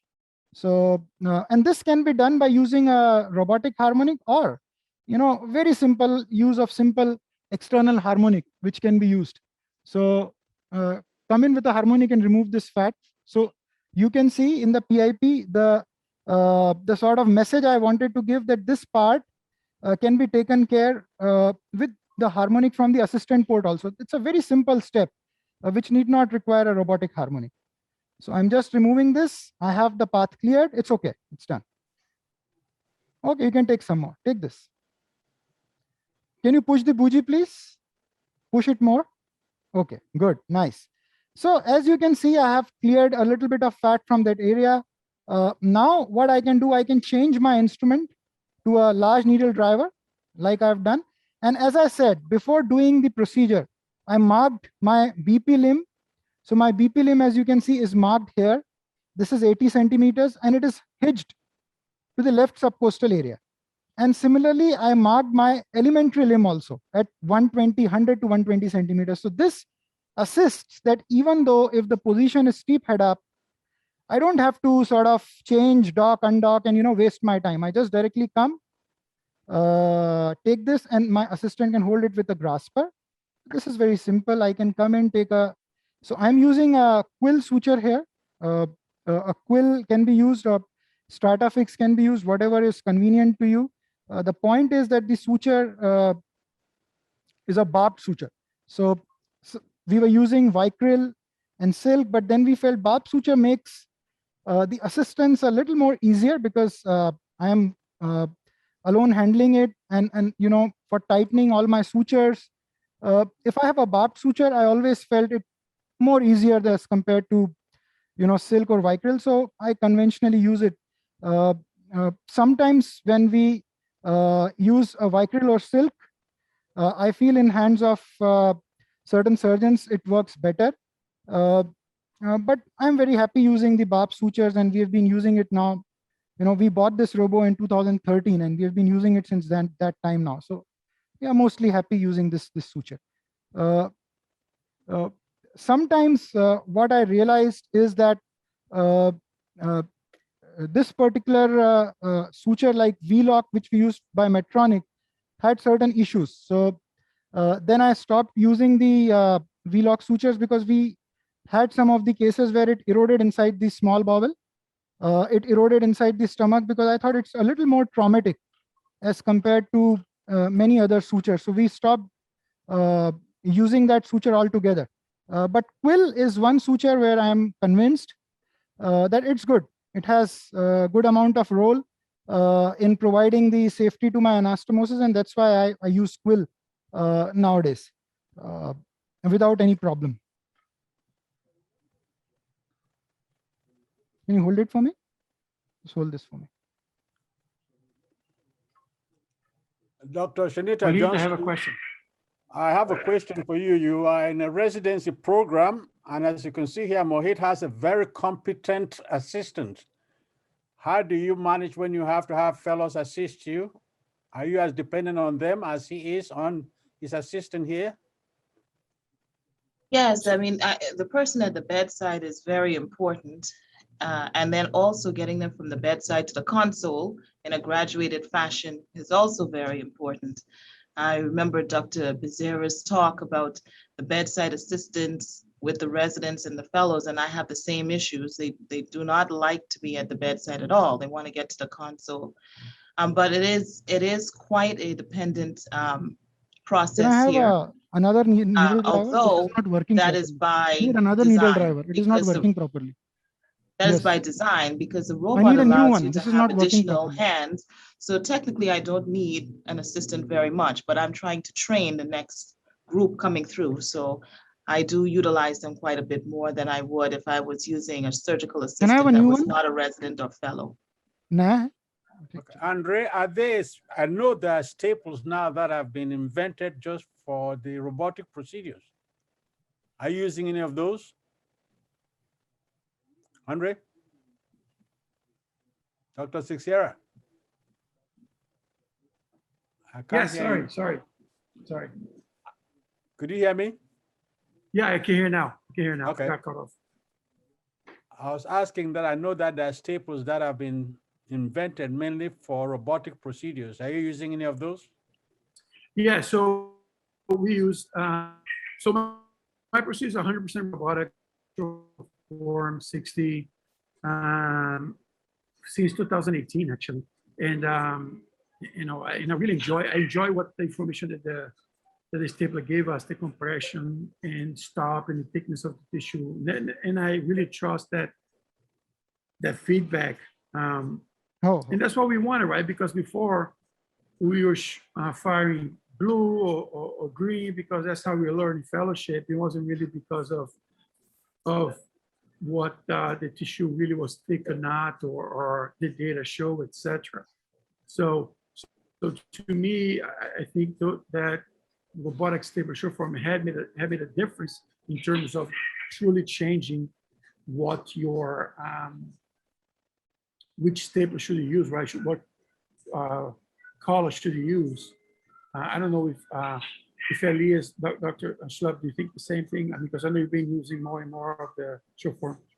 Yeah, I wanted to make a couple of comments here. I think I work in a community hospital in Miami, and I don't have residents. I don't train residents or fellows. So whenever I do my cases, I work with surgical assistants, and these surgical assistants in their past lives, they may have been gynecologists, surgeons, anesthesiologists, pediatricians, etc. So Can I have the using hook, the please? robot for me allowed me to be entirely independent and not rely and not be worried about who my assistant's going to be. I can do the case entirely by myself, and I only depend on them to exchange instruments and put in sutures. And in regards to the stapler, I think the stapling technology with the robot has gone a long way. One of the disadvantages of not having the stapling technology is that you have to entrust probably one of the most Beautiful. important Can you pieces of your clean? operation to a second person. And if you don't have a well-trained surgeon to be at the bedside, it would make me very nervous to have the assistants I currently have stapling a pouch or stapling a sleeve, which is in essence the operation. So I think the advances in the robotic stapling have made it possible for this to be an autonomous procedure. And it was one of the reasons why I converted my practice to about 90% robotics these days. And the other 10%, it's only because I only have one robot. So efficiency-wise, I need to flip rooms from time to time on certain days. Otherwise, it would be 100%. I think the articulation on the robotic stapler is superior to any of the laparoscopic staplers too. I find going around corners to be much easier, and I love the feedback with the Sureform stapler. I agree with Dr. Teixeira on that. Knowing that your staple or that you have picked has the correct height for the tissue thickness that you're about to staple is pretty reassuring. And I have had the stapler stop and not being able to proceed with stapling because the tissue thickness is too high. And by my eyeballing of the tissue, I thought that would be a thickness that would be able to be handled by the stapler. So I appreciate that extra sort of feedback by the stapling system. Yeah, and I agree with you too, Dr. Johnson, that the angulation of the stapler is better. Okay. The robot. I think it's a bit more degree. There's a couple more degrees to it compared to the other ones, and that does make a difference. Done. Yeah, I'll talk about just staple load wise. It's made a huge difference, and I don't have to oversew my staple lines anymore because now for sleeves I would never do this laparoscopically, but I use white loads a lot of times for my sleeve gastrectomies. I use blue and white loads and 9 and green loads, and even in my bypasses for my pouch, I use white loads, which I would never do because I don't trust my eyes as much. Okay, Mohit, where are we at now? Yeah, so as you can see, I already made an entrotmy here, and we do it completely hand-sewn. So as you can see, the entrotmy is made. It's a 2.5 centimeters of the entrotmy on both the sides. And I'm trying to, if you can see here, I'm trying to basically mostly use the staple line here. So you can see that I sort of took the 4th layer, and then this is the 3rd layer. And because we do only 3 layers, that's why the reason is, that's the reason why we use this staple line. So that's why we went a little posteriorly, if you can see. And this benefit I saw when I was doing anterior anastomosis. When I started using these staple lines, it was a little awkward initially because a lot of surgeons would question that, why do you use the staple line to sort of suture in the anastomosis? But what I realized is that an anterior layer on the staple line makes it looks more easier. It makes it looks more simpler. And plus, I also realized that I could do some hemostasis. So the same thing we follow even in laparoscopy, where we, very routinely would use the staple line and would do an anastomosis, which is more sort of based on the 4th layer, which is taken posterior, and then a single layer of anterior staple line. At this stage, what I'm trying to demonstrate is that we have this 3rd layer coming in. So I hold one of the tissues, and whenever I take it, I always make sure that I'm not taking the anterior layer. This is very simple because it lies in my axis. Sometimes because of a raised blood pressure, we can have a little bit of oozing there. It's fine. This oozing stops once we take this 3rd layer. It's mostly from the bleeding mucosa. And now you can see that here I have this nice pouch, and I can come in any direction I want to. So this is what I enjoy. This we don't get in conventional laparoscopy, the freedom of coming in any direction, taking out the needle. And no matter how I hold the needle, it's always, it always obliges me to come in the correct and straight path. So this is a third one. And then I sort of go on the anterior part of it.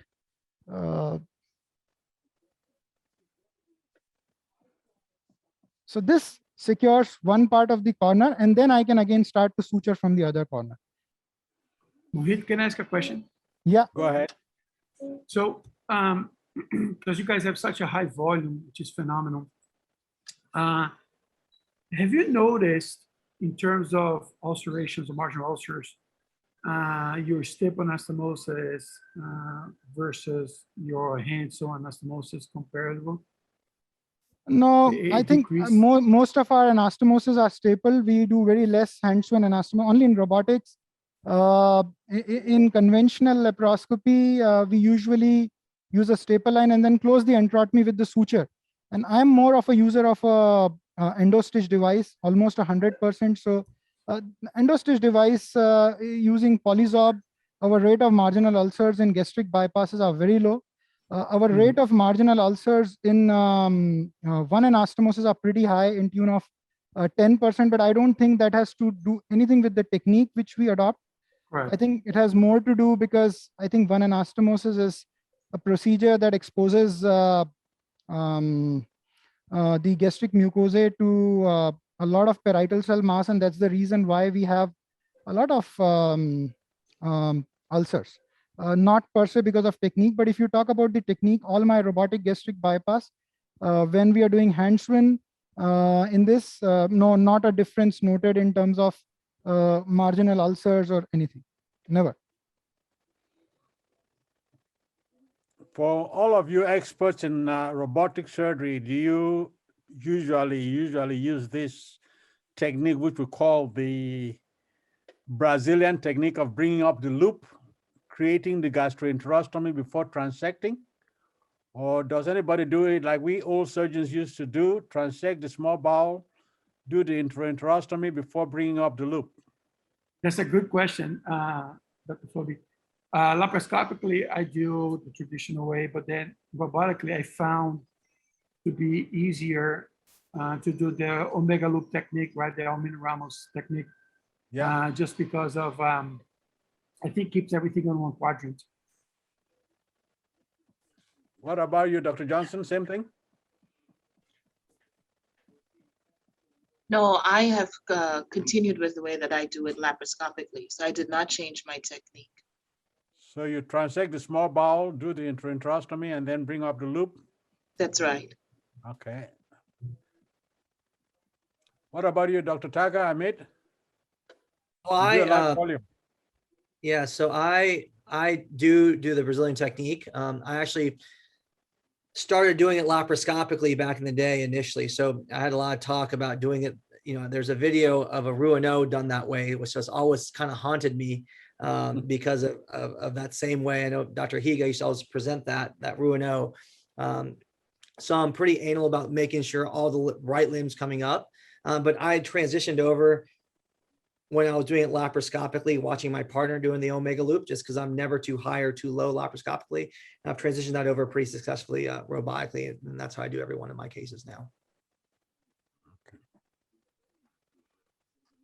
I do the JJ first as well, and it's for exactly the same reason Dr. Taggar mentioned. I think I've seen one Rouaneau back in my training days in residency and kind of traumatized me. So I think this is basically reduces the risk of doing that. And also this is how I was trained to do it laparoscopically, and also for the same reason Dr. Taggar said, I just don't see a reason to change it.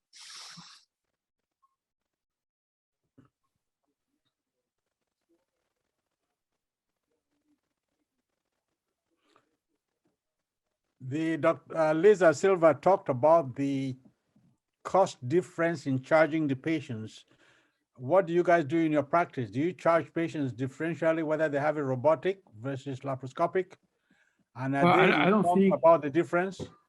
Yeah, I don't think we can do that in America, right? I mean, it just gets into the cost. We don't charge more. I know outside USA, that especially Brazil, I know that for a fact that happens, and it's just because of the cost. But I don't think we are allowed to do this here. I mean, and look at, because see, people talk about cost, right, Dr. Fabi, but you have to look at everything. You have to look at all of your, Can you cut this for me? length of stay, bleeding complications. That's what it really determines, right? Even if if in the procedure wise, you lose money, but overall your length of stay goes down, your complication rate goes down, then you make your money. So I don't know what, Having presented the data before and stated that the length of stay wasn't significantly lower with the sleeves, there's one important piece of information, and that the data is fairly older, a few years older, and those were handheld bedside staplers. I think that once the robot, or most surgeons at least, transition to the robotic stapler, I do think that the length of stay and the outcomes, I should say, probably are better. And that probably should show us, and this is why we are seeing a trend towards better outcomes with the newer data, even with the sleep as well. It obviously makes sense because the length of stay is really, in most cases, based on the amount of pain the patient has from the trocar sites. So if you can use the robotic and there's less torsion going through that muscular wall, then the patients will have less pain and you can send them home earlier. And we've noticed that even in our own case where we usually keep patients in the hospital for 3 days, the robotic patients get around much faster. Okay, so here we completed our anastomosis, and I'm going to ask, so we are blessed to have one of the greatest endoscopists with us today. Manuel is here because we are doing some courses. He's working with me. So I will have him do an endoscopy at the end of the procedure to show you if this is a good anastomosis, what is the hemostasis. But let me first finish off the procedure by dividing this loop. So we will divide this loop here. I have made a small space where my assistant can come in and he can pass in a stapler and divide this to leave as small candy cane as possible. We can articulate a little, that's fine, that's good, you can fire. So now this leaves us with this gastrojejunostomy here, as you can see. We'll check it with the endoscopy later on to see how this anastomosis looks like. We'll block the passage of the jejunum and check the anastomosis. Okay, but now at this stage, we can go and do the jejunostomy, close both the defects before Manuel does an endoscopy. So this is, I can just cut this suture from here, and then I can make a enterotomy.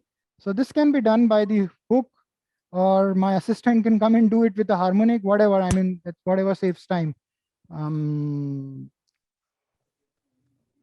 If we do it with the harmonic from the assistant ports, we sort of save on some time.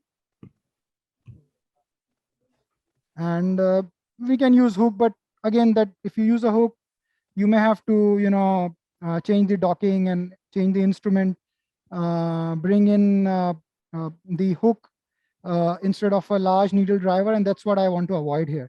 So now, beautiful thing, we marked it. I'm not going to do anything. Just try and trace this loop. And as you can see, the position is like steep head up. So that's why we marked it, so that we do not have a problem. So you can see, I can see my thread there, and I can easily pull it. So that's the beauty of marking it before. And also I know that where is the common channel. So that's the common channel. Here, this is the common channel, and that's the way I orient my bowel. So now we can have my assistant use a harmonic, or he can give me a hook. But like in this case, we are demonstrating a harmonic. I'm going to make a small enterotomy here. And then, he can come in with a stapler and yeah, just a minute. Okay.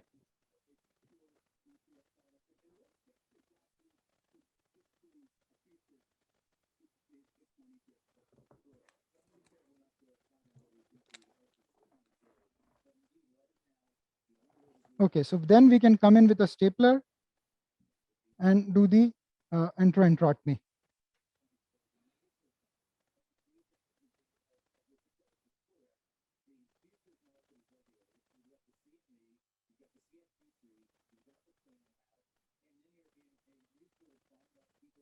So this is the axis in which the stapler has to be introduced. So usually we ask fellows to put in a grasper and dilate and check the axis in which I have to orient my bowel so that the stapler, introducing a stapler is not a struggle. So what we do, I'm going to ask him to come in with a stapler here,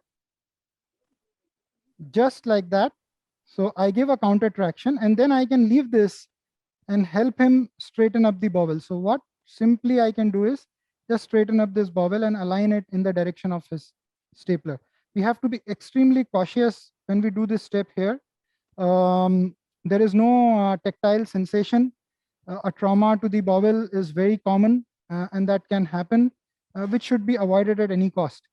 So I'm very soft, I'm slow, unlike the laparoscopic graspers which we have, which can be less traumatic and little more forgiving. But this is more like, you know, a little more dangerous if we, now again, this is an important point. The edge of the stapler is pointing towards the bowel. So I have to straighten the edge. So you see, I just straighten this edge so that my assistant can come in and he does not make an enterotomy through the stapling to the edge of the stapler. So that's it. Now we can fire.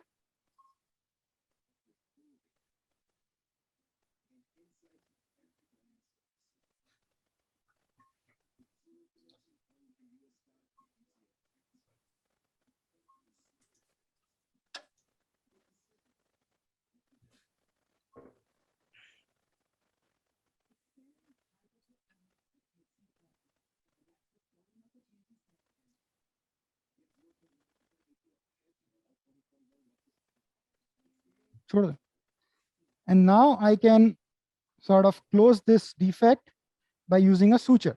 So now there are two ways of closing it.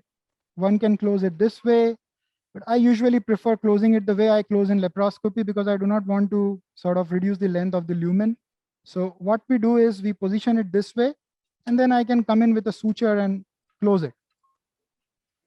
So principally what we did is we converted this entire procedure into a single quadrant approach. Also, one of the things which I can do here to make my job simpler is, retract it properly. So this is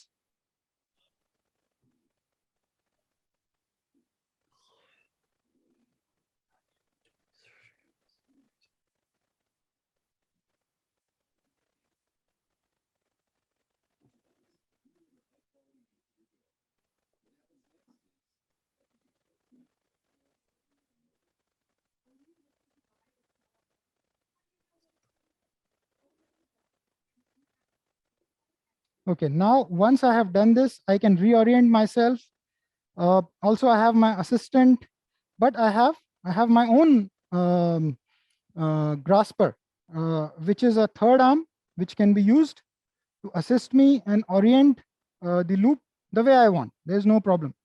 I can do it the way I want to. I can orient through my third instrument the way I want to.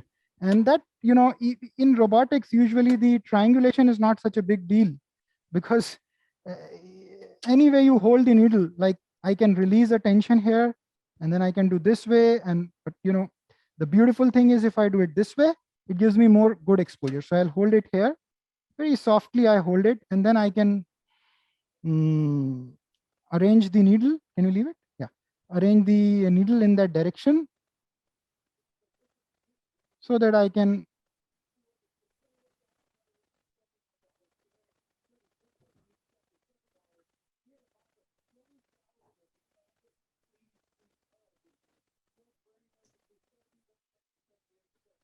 So as you can see, what I can do now is,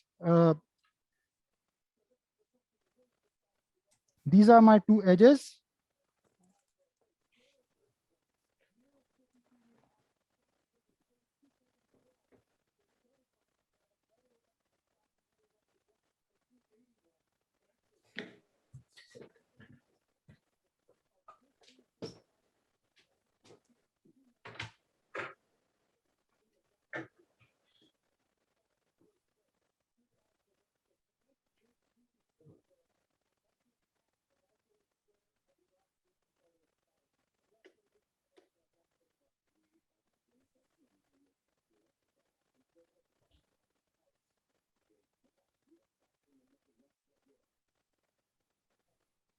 Mohit, why not do this fully staple? Oh, I love suturing by robot. No, I know. So I do my Gastro J staple, and excuse me, headstone. For my JJ, I just continue with same. I did lap, and I did. I can do it any way you want. I like this suturing. This is standardized. I like to, because it takes just 2 minutes, and sometimes I save on the cost of the stapler. Plus, it's a little more hemostatic sometimes. So that's the reason. There's no special reason. Just curious. I can absolutely do it with a Yeah. stapler, as you said. Yeah, there's no problem there. So as you can see, this is done. There's no It's really nice. there's no problem there. I used a stapler in robotics. It takes me more time. No, but the handstone looks really nice. I like the way it sits, the JJ. So very I'll tell you clean. why I stitched the JJ this way, Andre. The simple reason why I did it this way is because I want everybody to understand that how I expose my internal hernia and Peterson space. So these are the last 2 steps left now. We try to finish it off now. The trick here is that how I expose it. So, okay, what I do, I take my third instrument here and try and expose it this way. So you can see. Very Now nice, you very see nice. that, okay, so we can cut this here, the suture. Okay, and then I have a beautifully exposed internal hernia space. Can you see? And this I can close now. Mesenteric defect, yes. So do you close it with absorbable and non-absorbable? Obviously a non-absorbable suture. This is an internal hernia space. We're gonna go here and suture it. So I'm waiting for the suture to come. And what I do, just to simplify things, I come usually with a knot at the end of the suture. So this is a pre-tied knot, as you can see. And it's simple, even for fellows to follow. I just come and take a suture here. So that's one. The knot is already there. I don't waste moments here. And then I can, simply come in and just very, not very deep, not very superficial bites without traumatizing too much. I can come in, create some adhesions here. At the end of the day, our aim is to,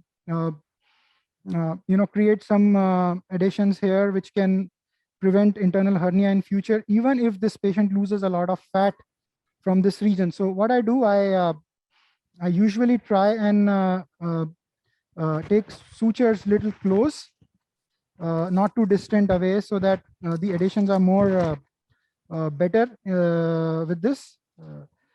And that's the same technique we use with our gastric bypass in our laparoscopic surgery. So as I reach here at this area, I see that there's a little bit of bowel there. So I don't want to obstruct this. So this is the common channel, as you can see. And so I should see the common channel in front of my eyes, so that I'm not obstructing it in any way. So I just take the small bowel along with this, so that the defect is there. And plus I usually go away from the mesenteric side, like I'm going here, and use this little bit of staple line sometimes, like this. So you see, this is the technique. I can relax it here, this to expose it even in a better way, maybe this way. So this is more exposed. Just a minute, just one more, and then I can. So you see, the entire defect is closed. I can take another one and just complete the procedure. So this is the internal hernia defect. Now the way I closed it, as I said, Andre, is that I would be able to expose my defect. This does not require a knot. You can cut it without taking a knot, but I'm just taking a knot here just to be more safe. But this is a barbed suture. Sometimes there are less barbs at the end of the suture, so I take knots. So this is done. And now I can demonstrate the nice closure of this defect. That's primarily because we closed it in the way I demonstrated. So you can see, this is a closure of the internal hernia defect. And now this bowel can be left. Now the Peterson space. So I see some robotic surgeons not closing the Peterson space. But we absolutely believe, because we had hernias from the Peterson space.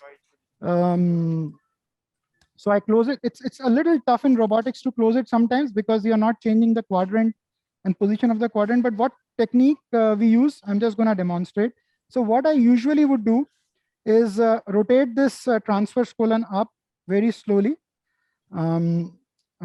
Sometimes if there are adhesions, it can be a little difficult and daunting, but you can hold one of the tinea and just rotate it the way I'm doing, and then put pressure here like that, and just leave it, because the beauty with the robotics is that if you leave an instrument somewhere, it also serves as a retractor.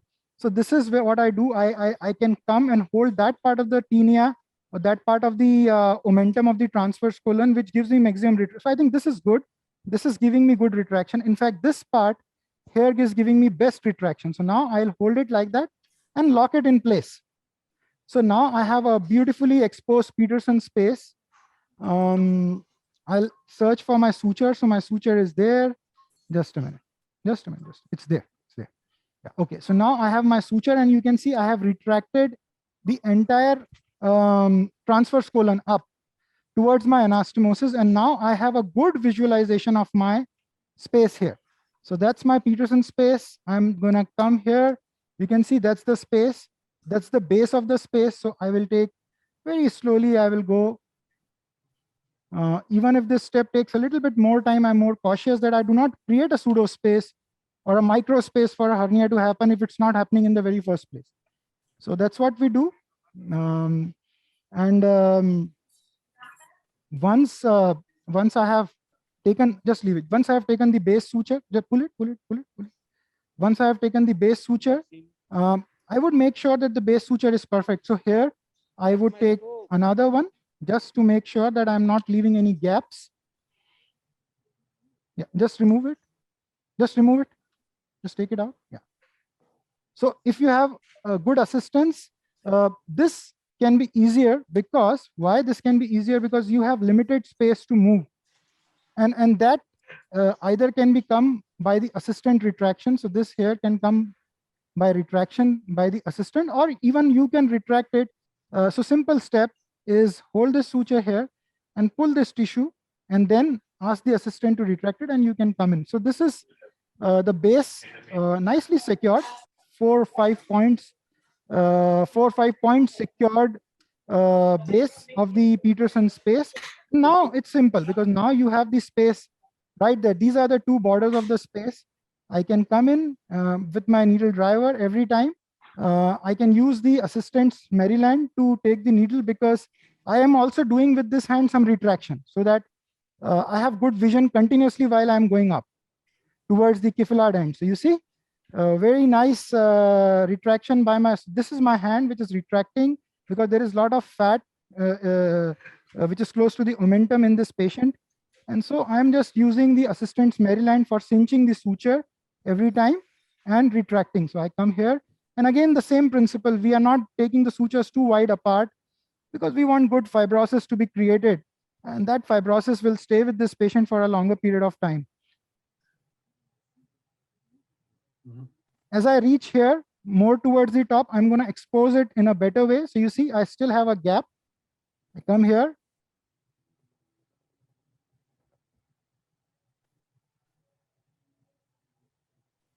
I always take my time in closing the Peterson space in patients who are super obese like this, because there are more chances of creating a pseudo space than giving any benefit to this patient.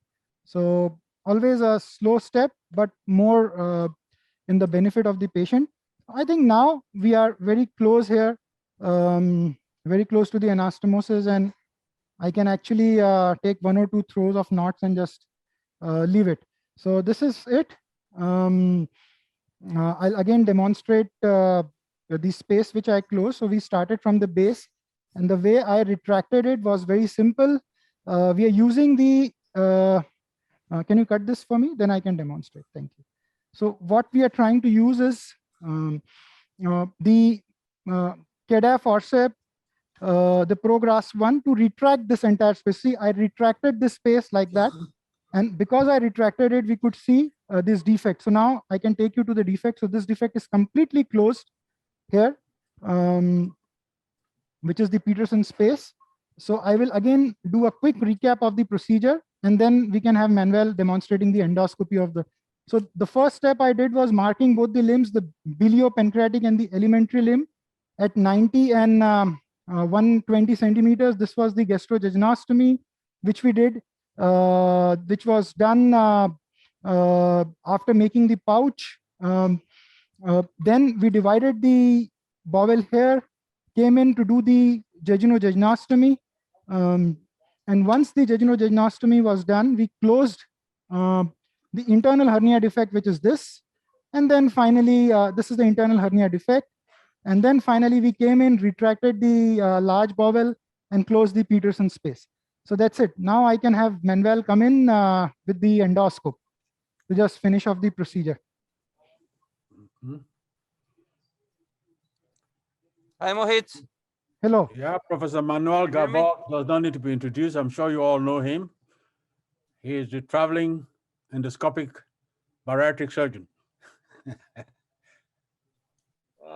You can see here, I'm in the side, the patient belly. Can you just move the head here? Okay. Okay. So you Awesome. can see that the assistant has blocked so that we do not have a lot of carbon dioxide coming in. Yes. No. It's tough for Manuel to do endoscopy here, as you can see, because Yeah. focus on the endoscopist, because he's Sorry. between the arms. That was good. So the way he is doing is just using his hands to orient the endoscope. It's not easy thing to do. Only he can do it. I would have undocked and done it, but he's doing it with patient Yeah. docked in place. I like to move it first. Here. I hope you can see the endoscopic view. Yeah. Okay, great. Yeah. Still trying. Almost there. He's trying to dance with the robot. That's what Manuel was trying to do. We could have undocked it and done it, but he's trying to I do need with the to- robo in this place. to be like But that's a this. little difficult. I mean, that can Yes. only be done by a master like him. I usually need 100%. a lot of space to do it. And that's why it's tough for him. But we always give tough tasks to Manuel because he's Yeah. not. Okay, should Okay. I You might want to undock part of that. Side docking when we want to do endoscopy. We okay, dock. that's a ET tube, as you can see, and he's almost there. I think he'll pass it off. Okay. Okay, he's in the esophagus. Beautiful. So if you can take my image here, you'll see where am I. So Lyz is gonna love it. so Yes, that's very Can I have difficult. the can you water see jet? can you see Good. Manuel? Just focus on Manuel. Hello, guys. You can see Hope you. you're having fun with me. Yeah. Finally, you need to work. You see?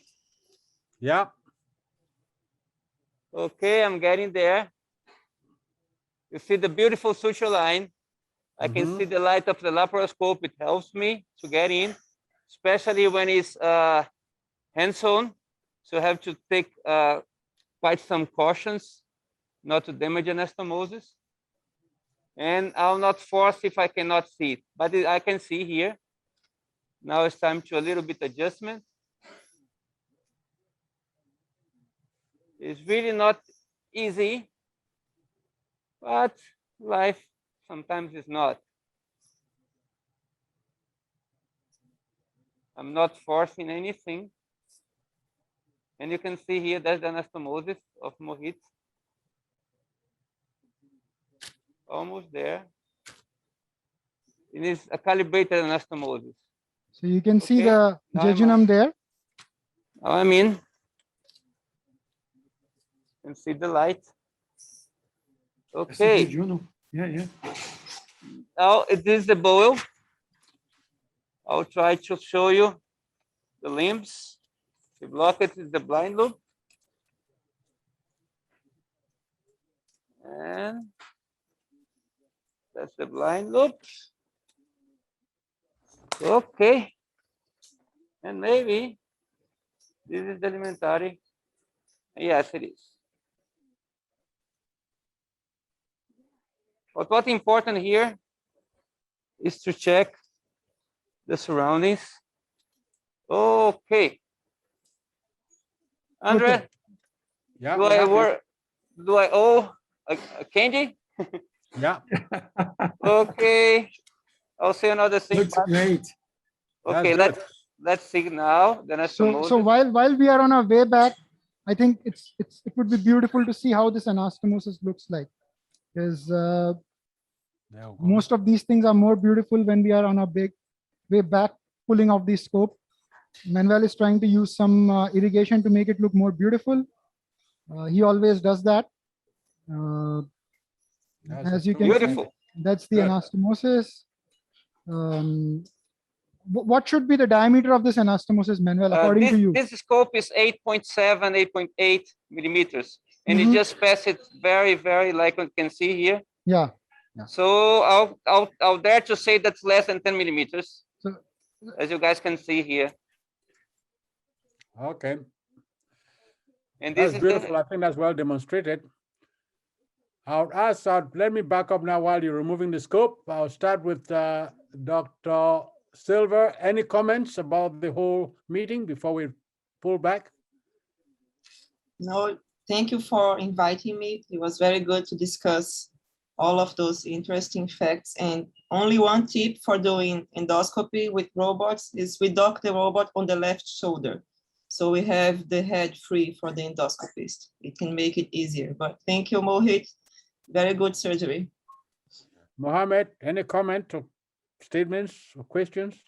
No, thank you so much for the invitation. This was very interesting, very good to see different standpoints and how people do the same thing very differently. And I guess the conclusion that I would like to emphasize is in order to improve the outcomes, improve the ergonomics and the efficiency is to keep on doing the same thing with the robot, even if it's sleeve gastrectomies as well. And I think the more that you do that, the more that you're gonna improve your efficiency and outcomes as well, and even the ergonomics for you. Thank you. Dr. Johnson? Did I lose Thank her? you very much. Thank you very Yeah. much also for the opportunity to participate and to speak with this respected panel. I think my takeaway from it is a graduated stepwise approach, as with anything that we add into our surgical practice. And so same thing with a new platform, but there are certainly advantages to using the Manuel, robot.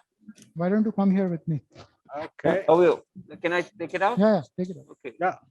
Well, Manuel, you want to get him in the picture? Andre? Yeah.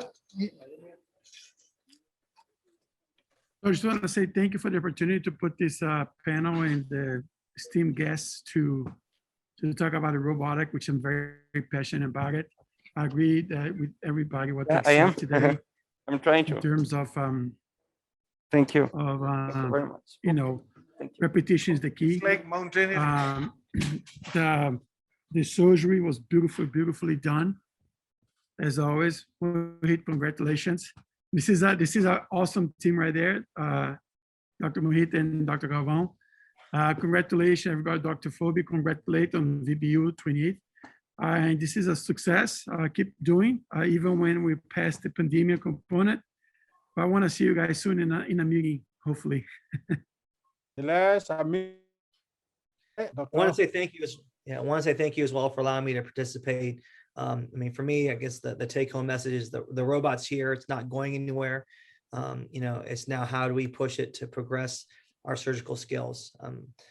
I don't see us going backwards, only going forward. So thanks again for having me. And that was an excellent surgery. I had a great time. Before I ask Dr. Bhandari to finish, Manuel, do you think you're going to be able to do the endoscopy robotically in the future? This is not easy, but you see here we can do that with the robot docking. So I take advantage of Lyz words, so I learned a lot with her. And the way they dock here allowed me to put inside, and then it's a little bit challenged, but you guys can see there's a beautiful image. So the collaboration is here to stay. Mohit? Yeah, so thank you very much, everybody. Andre, for putting up such a great show along with Professor Phoebe and bringing such superb speakers, very learned audience, and somebody who can actually comment on robotic surgery. Just before I end, Manuel is here in India, and just to tell you, such a great teacher and mentor he is. we have done 5 courses of bariatric endoscopy hands-on training in 5 different cities. They're all houseful. We have no space. The last 2 are in Chennai and way top in the north in Punjab, and they're all super duper hit endoscopic sleeve gastroplasty courses. And I think congratulate Manuel and the entire team who is pulling it through. So thank you very much from India, and loved your presence, and we would hope to have you in any future episode alongside Dr. Phoebe. Thank you so much. Well, thank you all very much. The VBU webinar was recorded. It's going to be available on the VBU website of the Mohawk Bariatric and Robotic Surgery Center. And this is the promo for the next episode, which will be in 2 weeks. Himanshu, 1, 2, 3, go.